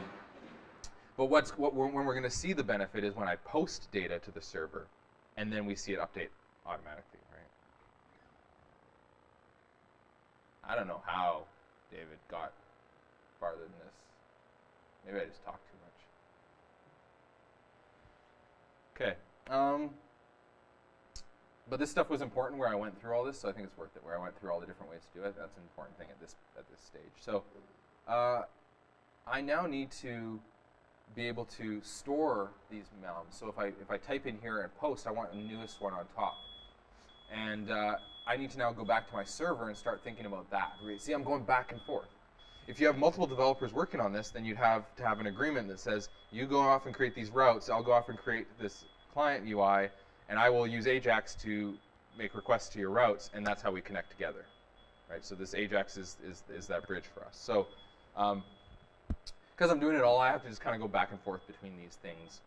I'm going to create a route here, app.post. RESTful routes would say that I would just create a post on / meowms to do a create.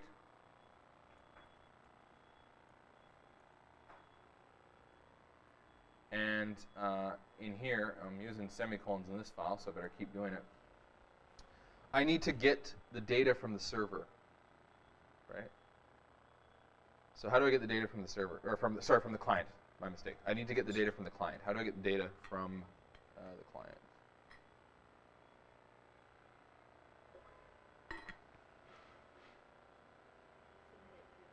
Submit it through the form. So let me go into this form. In here.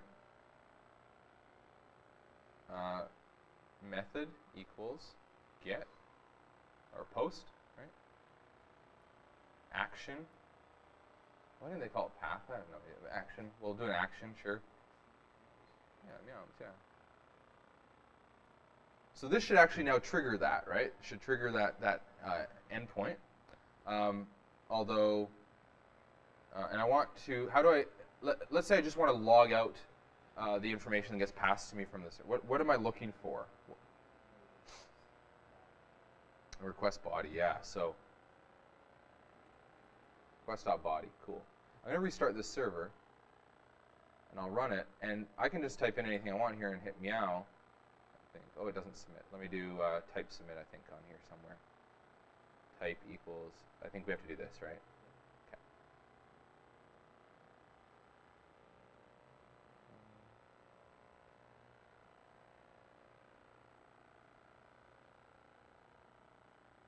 Oh, it did it. Okay, what is that? Let me read. Oh, I didn't get the response back. Of course not. So we're getting this back. We're getting undefined here. All right? And we look at this request that's being made on the request headers. It is a, I thought it was a post request. Form method post. That's right. But we're not. Oh, it might be because we're not getting the response back. So let's response.redirect to / right? When we post the thing, come back. This is how we would do it with Tiny App. So we're going to start with that and then switch it over. Okay. So now here is our meowums. Oh, wait, not this one. Oh, wait. That happens. So if I preserve the log, if I click on this, and I do whatever, and meowum, why did I get that? It's really weird. Oh, right, I didn't actually, I don't think I rebooted after redirect. Let's try that. Okay. So here's a post on / meowums. And I have no body data, and the reason why that is name. Oh, that's what we need, right? Name is the content, and I don't have a. I'm not gonna ask the user for the username. I'll just generate it randomly when we create the thing. So that's really, it's only going to be body.content that we're going to retrieve from the server, or from the client. We're going to pass from the client to the server. So we'll try that. Okay, now we go up here and we look for that request, that post request again. There we go, form data. So this is being passed to the server, passed to the server, but it's saying undefined here. What am I missing? A return after the redirect? It's more to do with the fact that this value is undefined. I don't have a body parser. And so this might be a review for people, but the idea is that when this data is passed to the server, this is what the server receives on the body of that response, or of the request. This is a URL encoded string.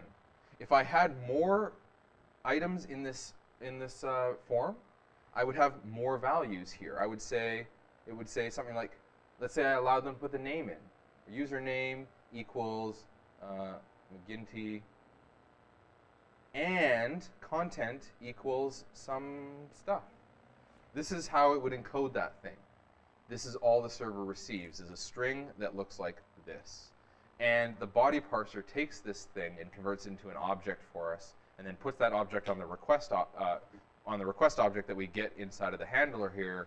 That's how we get body. So yes, we need a body parser.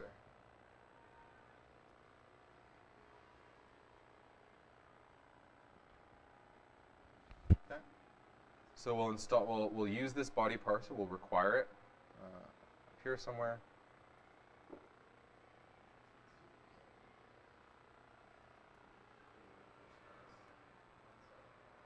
And then for our app, it's middleware, right? Every single request that comes in it checks to see if there's body on it, body data, and if it is, it converts it, and then it continues on and looks for a route to handle it. So this is going to be where we put the body parser, and we want this to be a. I always forget the exact thing for this. I know. It's we want the URL encoded configuration for it. We want to tell it that we are expecting URL encoded form body data. So we'll use the body parser URL encoded, and we'll set extended to true. So this is likely something you just kind of copied and pasted before. That's fair. Body parser.url encoded. We're configuring it now to be able to handle this style of body data. We can also configure it to handle JSON data instead, and it just parses it converts that JSON to an object, likely using JSON parse. But in this case, we're just going to use the URL encoded stuff. And one of the options here, which I will let you look up exactly what it does, is extended. We're going to say that this is extended true. I don't think we actually need that right now because of how we're using this, but it just provides more capabilities to that URL encoding behavior. So I'm going to restart this now and see if when I make my request here,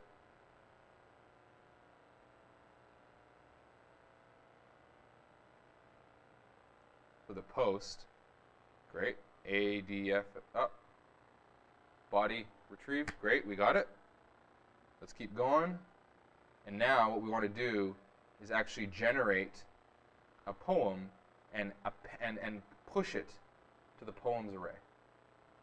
So we're going to say poems, should change that, dot push, and then here I'm going to generate a poem. And actually, I don't want to generate a poem because this is going to do random stuff, right? I'm going to call this one maybe create poem, and we'll take in the content, and we will return. We'll still use that same closure here. The name is going to be generated randomly, but the content is just going to come from that parameter here. So we'll create a poem, and we'll do request.body.content here to push that on there, and then we'll redirect you. So the next time I reload the page, it should have that new thing on it, right?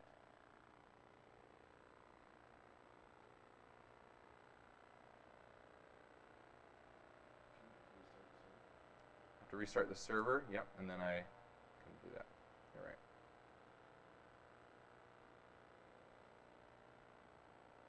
There we go, right? So Sky Bison Grin, that cool chap typed something in here, posted to the server.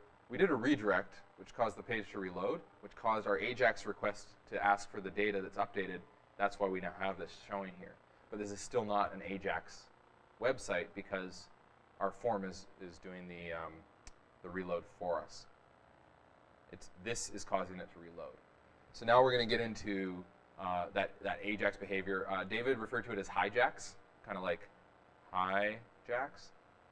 Because what you do is you actually hijack the behavior of this form by using event.preventDefault, and then you take care of that responsibility of what that form would have done using the JavaScript instead, and then you manipulate the DOM with the results of that. So not a bad term. I'd never heard it before. But the key here is that we go into here, and we have to set up an event handler to listen for when this form is submitted.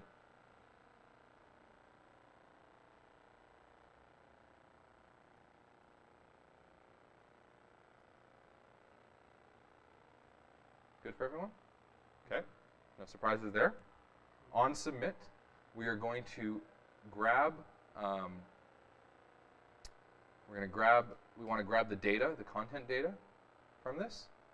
What are some ways that we could do that? What are the possible ways that if I have typed something in to this form field up here, I could get that data and then use it in the request that I want to make here.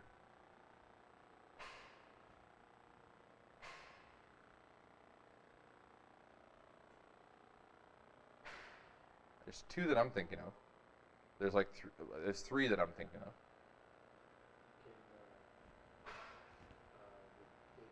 Mm-hmm. Yeah.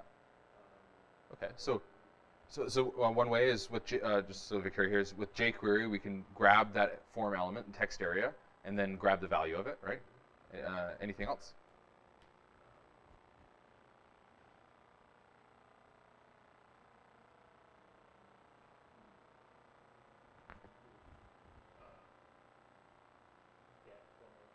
Okay. Yep. So we could do selection still and grab the value from it using vanilla JavaScript. What about this?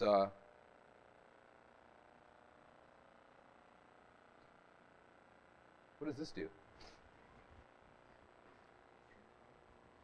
Yeah, so basically like a stringify. That's the idea, because stringify and parse are serialization and deserialization methods.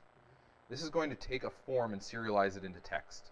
It's going to go through the form, find all of its children, grab the names of those children, grab the values of those children, and then create that key value pairing that's URL encoded for us.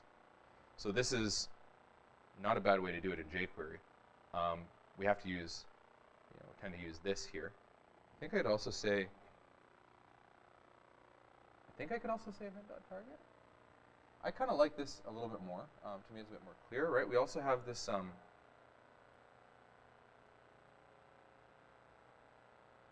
going to take a look at what the event.target.elements are and see if this works for us too.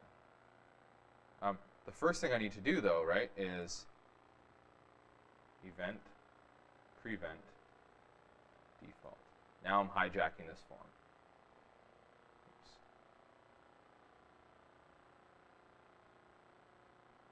Here's my elements, including the text area and the button. So I could actually even say,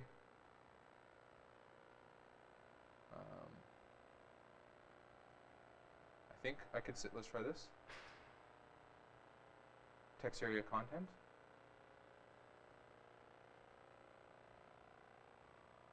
That's a way to get it. So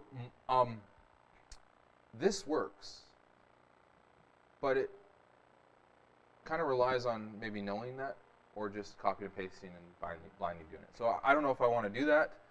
It's totally possible, but we could also, on a form, we can grab all of the elements of that form. We can grab the thing that we've named content, and then we can get the value from it. So that's an easy way as well. It looks hard, but it's only because of this stuff here. If I throw that into a variable with one character name, this becomes a lot shorter. It might look easier too, right? But it's just a bunch of objects that are nested. Okay, I want to. I'm gonna just grab, I guess, because then I have to actually serialize it. I have to say name equals, and I have to actually put all that into the data. So I guess what I would do is use.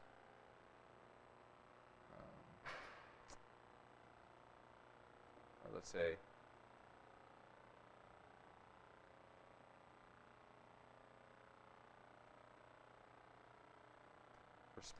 for speed's sake here. And now I need to do an AJAX request again. So I'll grab this here. And what type of an AJAX request am I making now? Thank you. Yeah, post. Same URL. And when this comes back, I'll get a response. Does anybody know what the standard says about a creation or a post request? What it should return in its response? What the status code should be, for example? It's 201 created. Yeah, exactly. And actually, it should maybe it gives you actually back a representation of the thing that you created. So you get back the object or the JSON back that you created, which could be useful for us. We may as well make that change. Instead of this redirect, what we want to do is we need to send something back to AJAX. We don't redirect through AJAX anymore. This is, you either redirect or you use AJAX. You don't combine the two together. Okay.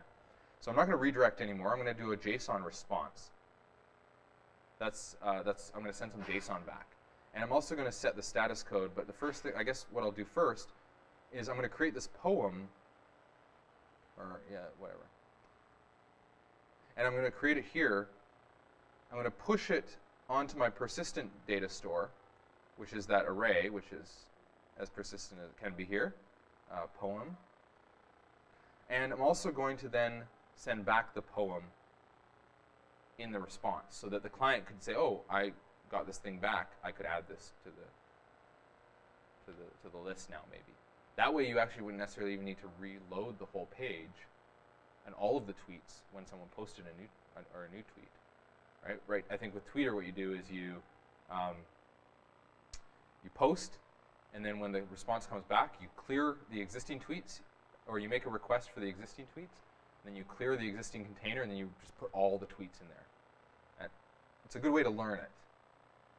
But ultimately, what you'd want to do is make the request. You have all your tweets there. You post your tweet. You get the response back, and then you append just the tweet that you got to the DOM, and then you're not refreshing everything every time, right? So there's lots of different ways to do this. And this is part of that pattern, is like if I get back in the response the thing that was created, then I have access to the ID and all that kind of stuff, right? So let's do this and see what we get back. I think we want the status to be 201. I think we do it that way. That's something totally different. Let's do this.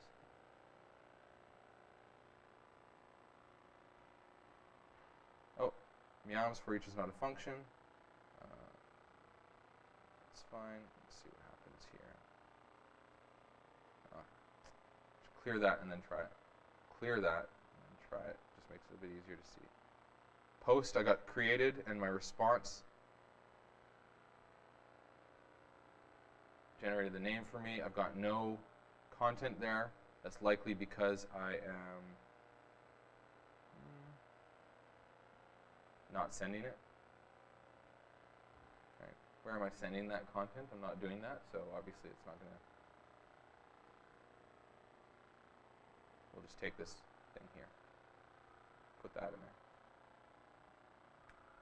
Cool. Try that again.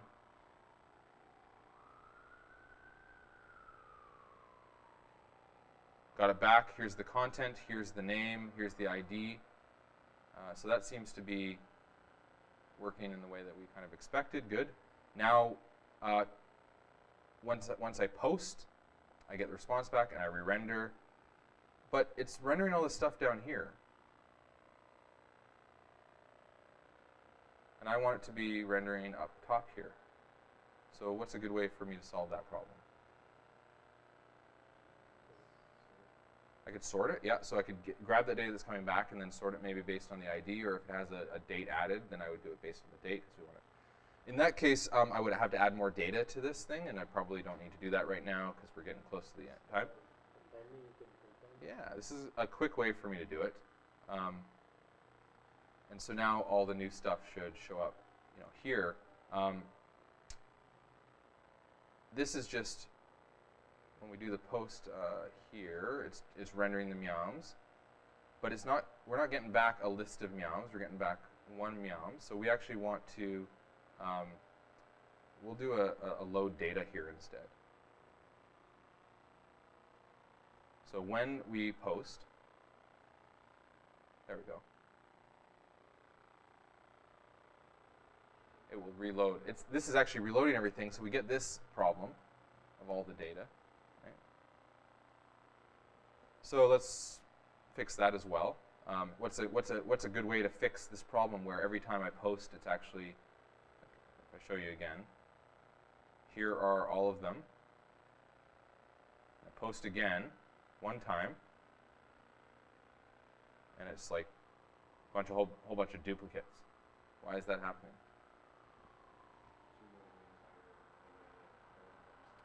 Okay, I'm looking at the entire array of poems every single time. So that happens here. And that means that I'm appending or prepending all the time to an existing list of items. But what I probably should do is take this thing here.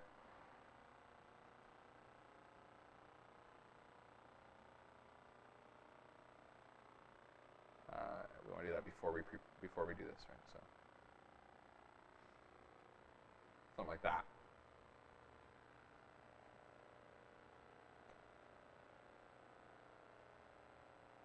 So what I would argue in this point, it might make sense for us to get rid of our dummy data, right? We don't need this anymore. We can say that it's an empty array to start off with. When we start our server, it's an empty array. So we get nothing, new meow. That's working.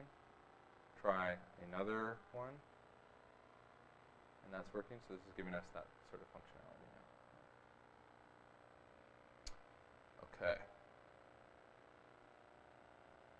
now. Okay. Let's see. It's 11 o'clock. We've definitely been going a long time. I'm prepared to, I have more things to talk about for sure. It's endless, right? But I also want to respect your time. So if anybody wants to kind of go get started on work today, we could do that. Otherwise, I can keep working on this, and we can do a little bit of talk a little bit about security, and potentially even implement this so that it doesn't reload the whole thing every single time. Because I know that that's something that people ask me about during this week. It's like, well, yeah, doesn't it seem like a waste? And it does. It seems like a waste. So how would we change this code slightly to? Okay, cool. So let's do that. Let's start with that, and then we'll do security stuff right after that. So here, instead of when I render, I need to be able to render a list of meows. And so I should be able to pass this thing either a list of 20 items or a list of 1 item or a list of 5 items, and it should just render them, prepend each one for me. And so that means that when I load my data initially, where is it? Up here somewhere. Load data initially. It's going to give me back all of the existing ones, so that's good. And I'll render all those existing ones. And so for now, what I need to make sure is that I don't empty this thing anymore. And because when I post, I get back these meows, I can actually render a array that includes these meows, right? So when I made this request here, these creations, it's not giving me an array back, it's giving me an object. I could ask this, I could get the server to send me back an array, but that's not necessarily what the specification says. The specification says send back a representation of that thing you created, which is not necessarily an array, but an item in an array. So I think that this is what I want to keep my API like. But I think here I can just make a single item array and pass that in to the existing function here. That means I don't have to have 2 functions, one that accepts an array and one that accepts a single item. In both cases, it will just go through the same code flow, but just prepend 1 item rather than 20. So I think this might help us out with that. Just restart to make sure. Do this. Test. Good. Oh, undefined, undefined. What am I doing here? So, menu. Where did I even get that from? All right, there we go. Another one. Yeah, that seems to be working now. And what we're noticing is that I make my XHR, I get back all of the. Well, what's it doing? Is it loading data? What's going on here? Okay, I refresh from scratch. I refresh. It gives. I do my first request. We're seeing that this. What I'm looking for here is actually over the type XHR. That's the request that's being made through Ajax. And so here we make that request and we get back a list of all of the current tweets. Good.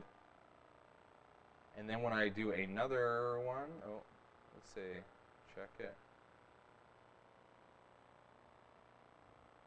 And this gave me back an object here. That's great. And it looks like, yeah, no duplicates. And it has added just that 1 item to the list. And if I reload this thing, I have all 3 items still. So that's like a very,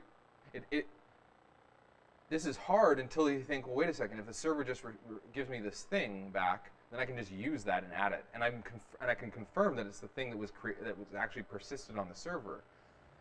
There's this difference between pessimistic and optimistic sites. The pessimistic site would be one where you expect that your request is going to fail, so therefore you wait until it comes back before you modify the DOM. What is the downfall of doing that? What's the negative aspect of doing that? we wait until we get the response back from the server before we actually manipulate the DOM.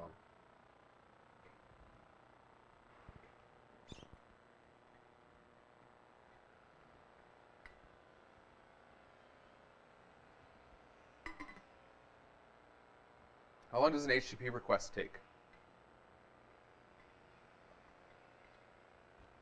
Who knows? An arbitrary amount of time, more than 0 seconds, right? More than a millisecond.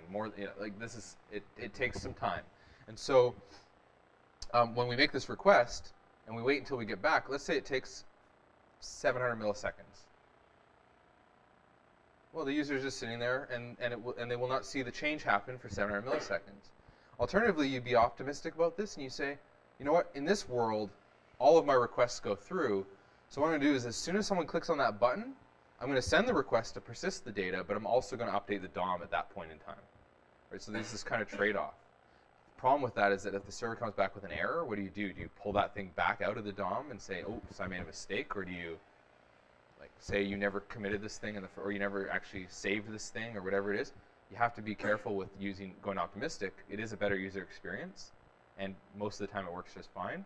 But it's a harder problem to solve when there is an error. Whereas pessimistic is easier problem to solve if there's an error, because you just get that error back and then you don't add the thing if there was an error. You just show the user there was an error. So and then also with the optimistic, you kind of have to do a lot more client and server side validation, saying, yeah, on the client I'm going to validate this because I know that there are these values that if I pass them to the server, I'll get an error back. So I have to make sure that I do client-side error handling first, tell the user, no, you cannot submit that until you fix this problem, and then once they submit that, goes to the server, I can be confident that none of those issues will cause an error, get the response back, and by then I've already updated the site. So optimism versus pessimism, it's a balance, it's a strategy you define for each project, and it's not like everything has to be optimistic and everything has to be pessimistic. You kind of decide what's the most important aspects of the user experience, and how can we make things as fast as possible for the user while still being sane in our development, right? Some things, we can just save them in the background, and then if there's an error, we just pop up a little message, tells the user there was an error in saving this thing. Do you want to try saving again? They click the button, it saves again. And then if they reload the page, that thing might not be there. But if they click the save thing and reload the page or whatever, it might go through. So we have to kind of keep this in mind. So this is a pessimistic approach, right? I'm only actually adding the thing to the list when I get the response back. I don't actually have any error handling, as you can see. If there's no 400 handling here or anything like that. We would want that in our application. I would say that another thing we'd want to be looking at here would be inside of this. I gotta zoom out a little bit. We have this option down here. I can simulate slow 3G.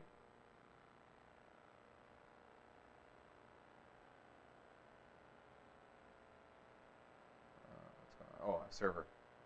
No.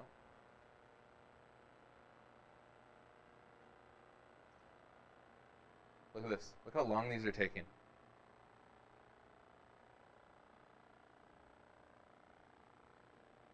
I'm able to simulate a different connection. I can actually even go in and say that I want to add a profile that replicates my experience at the Holiday Inn at 1 megabit, I guess 1,000, 1 megabit per second. My upload is 512, and I have a 300 ping, right? Like, I can create this profile and then go back in, choose the Holiday Inn custom profile, and be like, well, what would my page be like if someone was looking at it?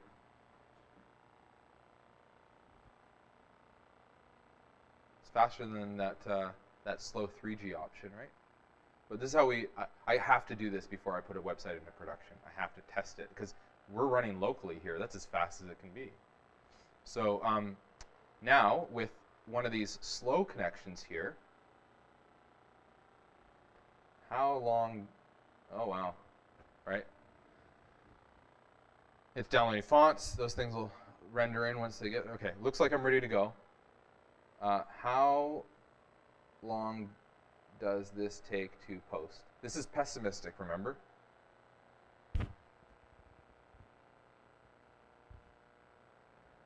With an optimistic UI, I would hit that button, it would have updated, it would have sent the request, and when the request comes back, I would have known if it was successful or not, and then would have had to react to it at that point.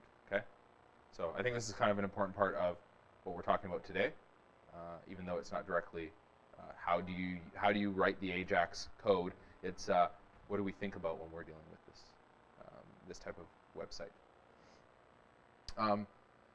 This thing doesn't clear right now. We can fix that pretty easily. I think we went through that yesterday anyways, that type of operation. So let's talk a little bit about security.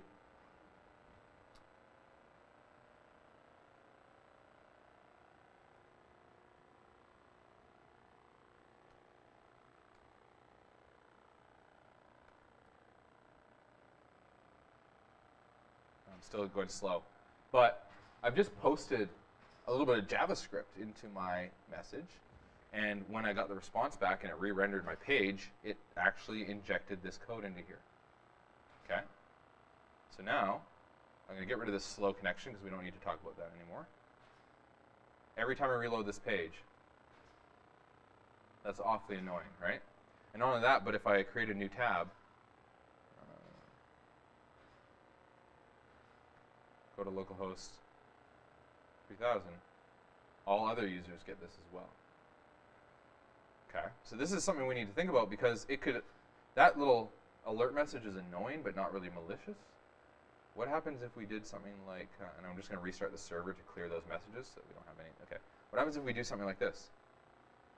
Window.location.href equals http // any sites we could send all of our users to, or all of someone else's users to, I guess, right?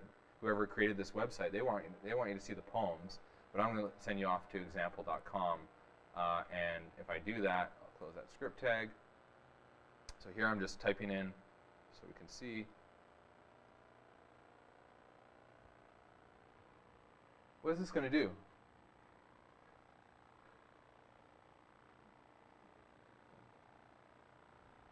Client-side redirect. Okay. Now, like this is what could happen if we're not careful. If we let any user put any JavaScript into our site, this is what could happen when we accept user content. We're going to talk about this as well next week on Tuesday when it comes to SQL injections with databases, because you could actually take the contents that a user passes to you through a form like this and try and do a database query with it. And if they put in delete from database, they could clear your whole database with something like this. So we think about security, and when it comes to input that users can make, we're extra cautious with these things. I'm going to clear the server, and we're going to go and talk about why this is happening. Oops. Okay. So this is happening, and it's related to how we are doing our template here. If someone puts in the text, script, window location, and all that stuff here, I may as well have just written it right here. I may as well have just written that HTML right into this. Because whatever they put in as their content, that comes in right here. Okay, does that make sense? Right, this is where it's coming from. Okay, cool. So that means that the script here, by using these template literals, we are very unsafe with our operations. We need to make sure that any content coming in here has gone through an operation to sanitize it. That means going through and escaping any of those HTML entities and converting them into things like, what we really want this to show is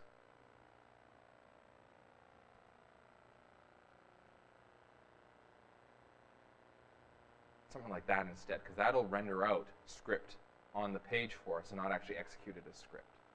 So that's one of the things these entities are for. In order to do that, you would take your content, any of the content that was passed in by the user, you would run it through maybe a function that would go through, find less than symbols, and replace them with this escaped entity tag, and find greater than and do the same thing. And you'd also do it for ampersands, and even to a lesser extent, I think it's quat. I think it's squat as well. Those four are the ones we need to think about.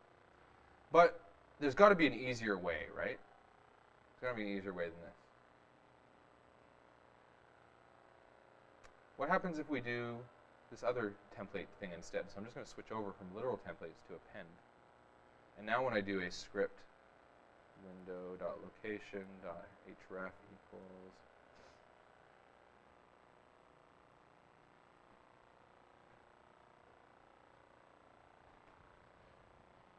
that's what I wanted to happen. I mean, it's not pretty, but it's, I guess maybe if it could be a poem still. But the key is, what's the difference between how we did the creation of the DOM here versus how we did the creation of the DOM here? And I promise you that this as well would give us the same result as this append. So these two options should be safe. Yes? Calling it text, aren't you saying it's all just a string? Right. Yeah. And so what if I wanted to pass it HTML?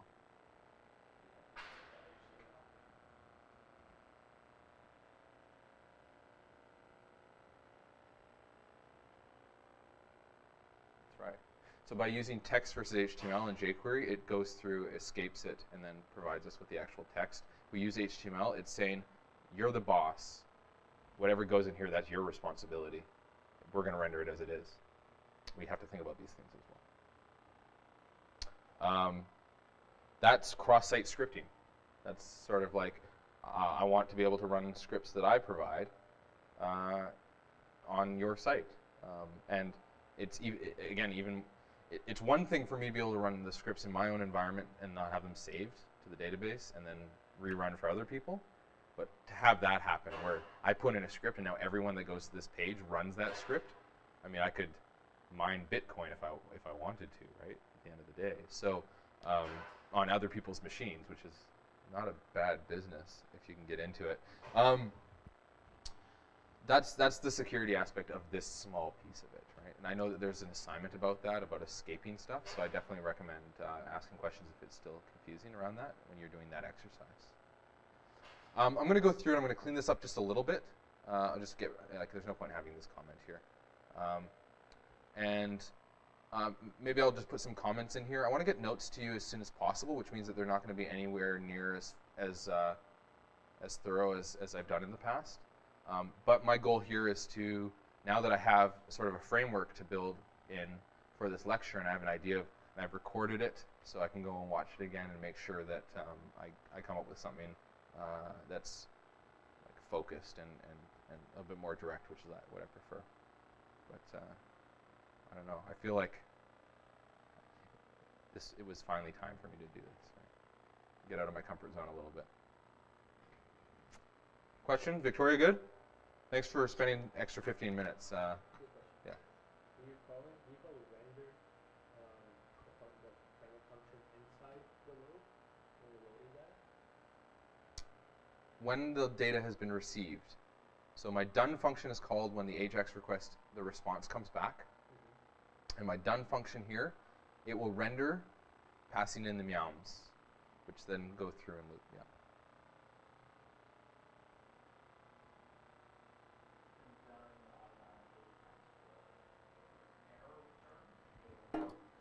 I believe that, no, there's another way to do that. So we could say,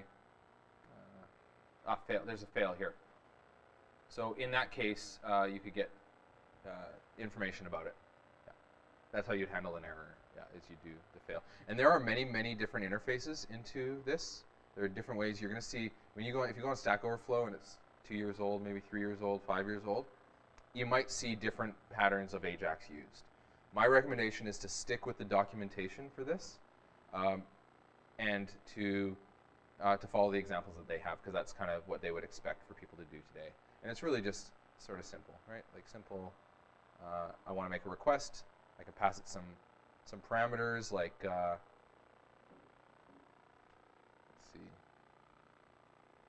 the data. What else? I think this is a function. Yep. There's an error function as well. So there's fail, but there's also error.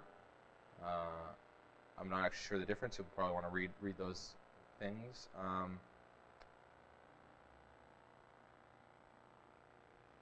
that's kind of interesting. Huh. when the response has corresponding status codes, call this function instead.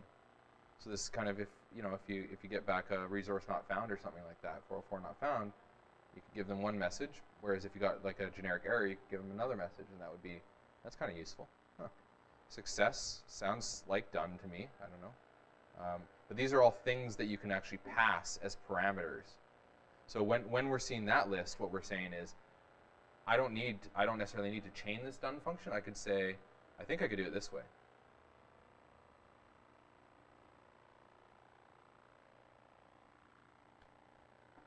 Okay? And I think that means that I also have error here. So if I had an error, I would handle it with that function. So this would be,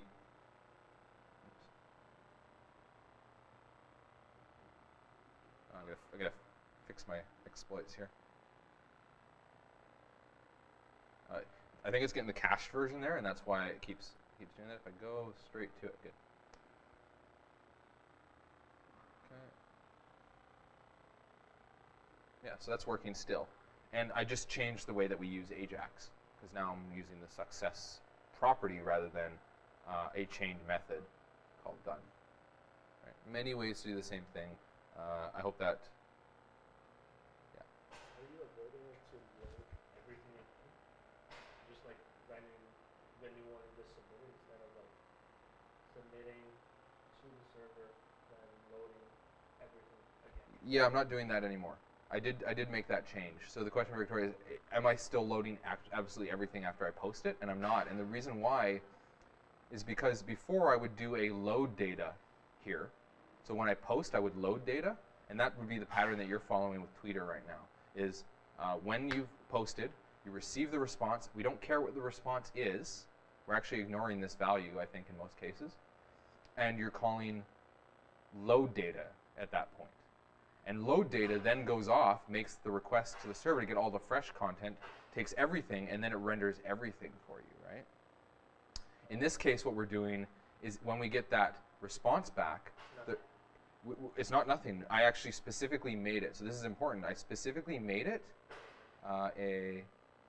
so test is the tweet that I'll do. I take a look at it. This is the thing that was just created. This is my response in the creation. And if we look at HTTP 201 created,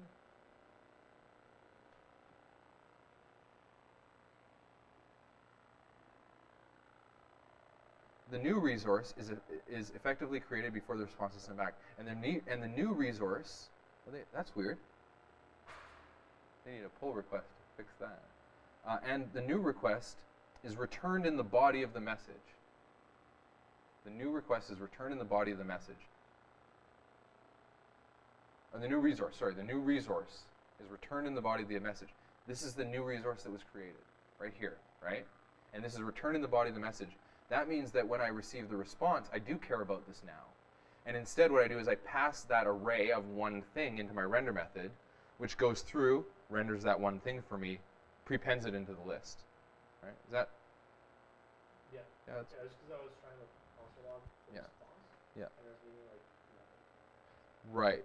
So your response might not have a return value. In my case here, I actually very specifically say I want to set the status to 201, so it's a created resource, and I want to send the resource back to you that I just created, because that's what we do when we do a post on /meows or any resource like that. We do it. I don't think that's in the material, right? Like the 201 created stuff is not part of the assignments, right? It's because we're just still trying to get HTTP going, right? But the right thing to do is when you create a resource, when you do a post and you create that thing, 201 comes back, and the common use case of this status code is a result of a post request. That's exactly what we're doing. So we want to follow that and return that resource in the body of the message. And that resource is returned, so we don't have to reload everything because we now have that new piece of data. Alternatively, what we would have done here is when we submit this data, instead what we would do is keep track of the tweet and generate the tweet on the client side and then put it in there. Like you might have to say pending meow is ID. Well, now I have to figure out what the previous ID was that was used, and then increment it. Now that behavior is happening on both sides, and to me that doesn't make any sense. So let's say that I get it right, and it's like ID is just some math.random number. Okay, well that seems less useful to me now. My name, I would have to grab that user's name. I'd have to have it available in the UI, and I have to have it somewhere, and then create the tweet with that, right? So maybe I store that in some variable, and that's an easy thing to do. But right now the server is providing that to me. And actually, it's easier if the server does it, because we just grab the cookie information, look up the user's ID, find their name, and then tie that to the tweet that they make. This is making it harder. And by simply having the post request return the resource that I created, I don't even have to think about that anymore. And this is the pattern I think we'd want to get to.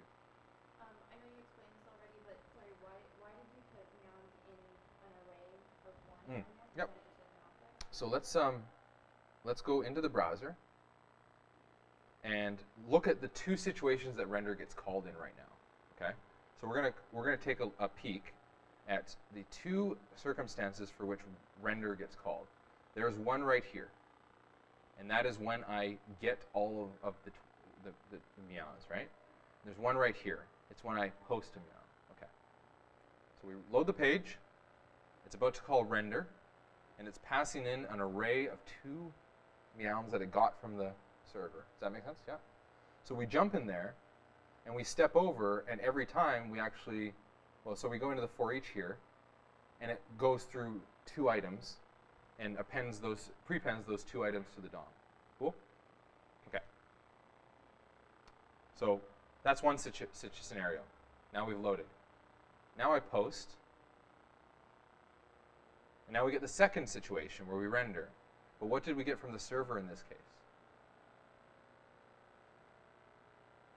That's not an array. And so if I pass this directly to the render method, then when it tries to do object.forEach, not going to work, right? So in that case, what I do is I just wrap it in this array here, and when I go into the render, that thing that was an object is now an array of one element, and I get to reuse that same code, because this just makes an assumption that I'm passing an array in here. No matter what the length is, it will handle it for me. I could render and render all and render one and have the difference, right? Like I guess I could create an API that was render all, and in the case that I want to actually render all of them, I would do it here. But in the case that I want to render one, I get in one meow here instead. Now I expect an object into this. And if that's the case, then I only need this part of the code. And I go down to here, and I render one. Should do the same thing for me, but now I have these two code paths, and I have this code twice, right? That's kind of unfortunate. I think so. I mean, it's just, yeah, like You have to be passing that .json poem in your server. yeah, you have to make sure that the server returns that poem for this technique to work. So it adds it to the server, maintains it there, keeps track of it, but then also sends it back, because that's what we do when we create resources based on the specification for HTTP. Any other questions? Again, good. I think review's good at this time, right? Like this is a good day for it. Can anyone tell me how I would have done an hour and a half worth of Ajax? Like it's just not enough there, right? But I think that Ajax has to happen in a larger context. It's like, well, what are we actually trying to achieve with this? And we gain, I think, a number of benefits for our users by being able to manage that whole, are we pessimistic or optimistic about this operation? And how do we make it present to the user? How do we make it fast as we can, at least perceived as fast as we can? We might do a little loading indicator, our own custom one instead. If it's like 2 or 3 second operation, when we start that Ajax request, we show a loading indicator.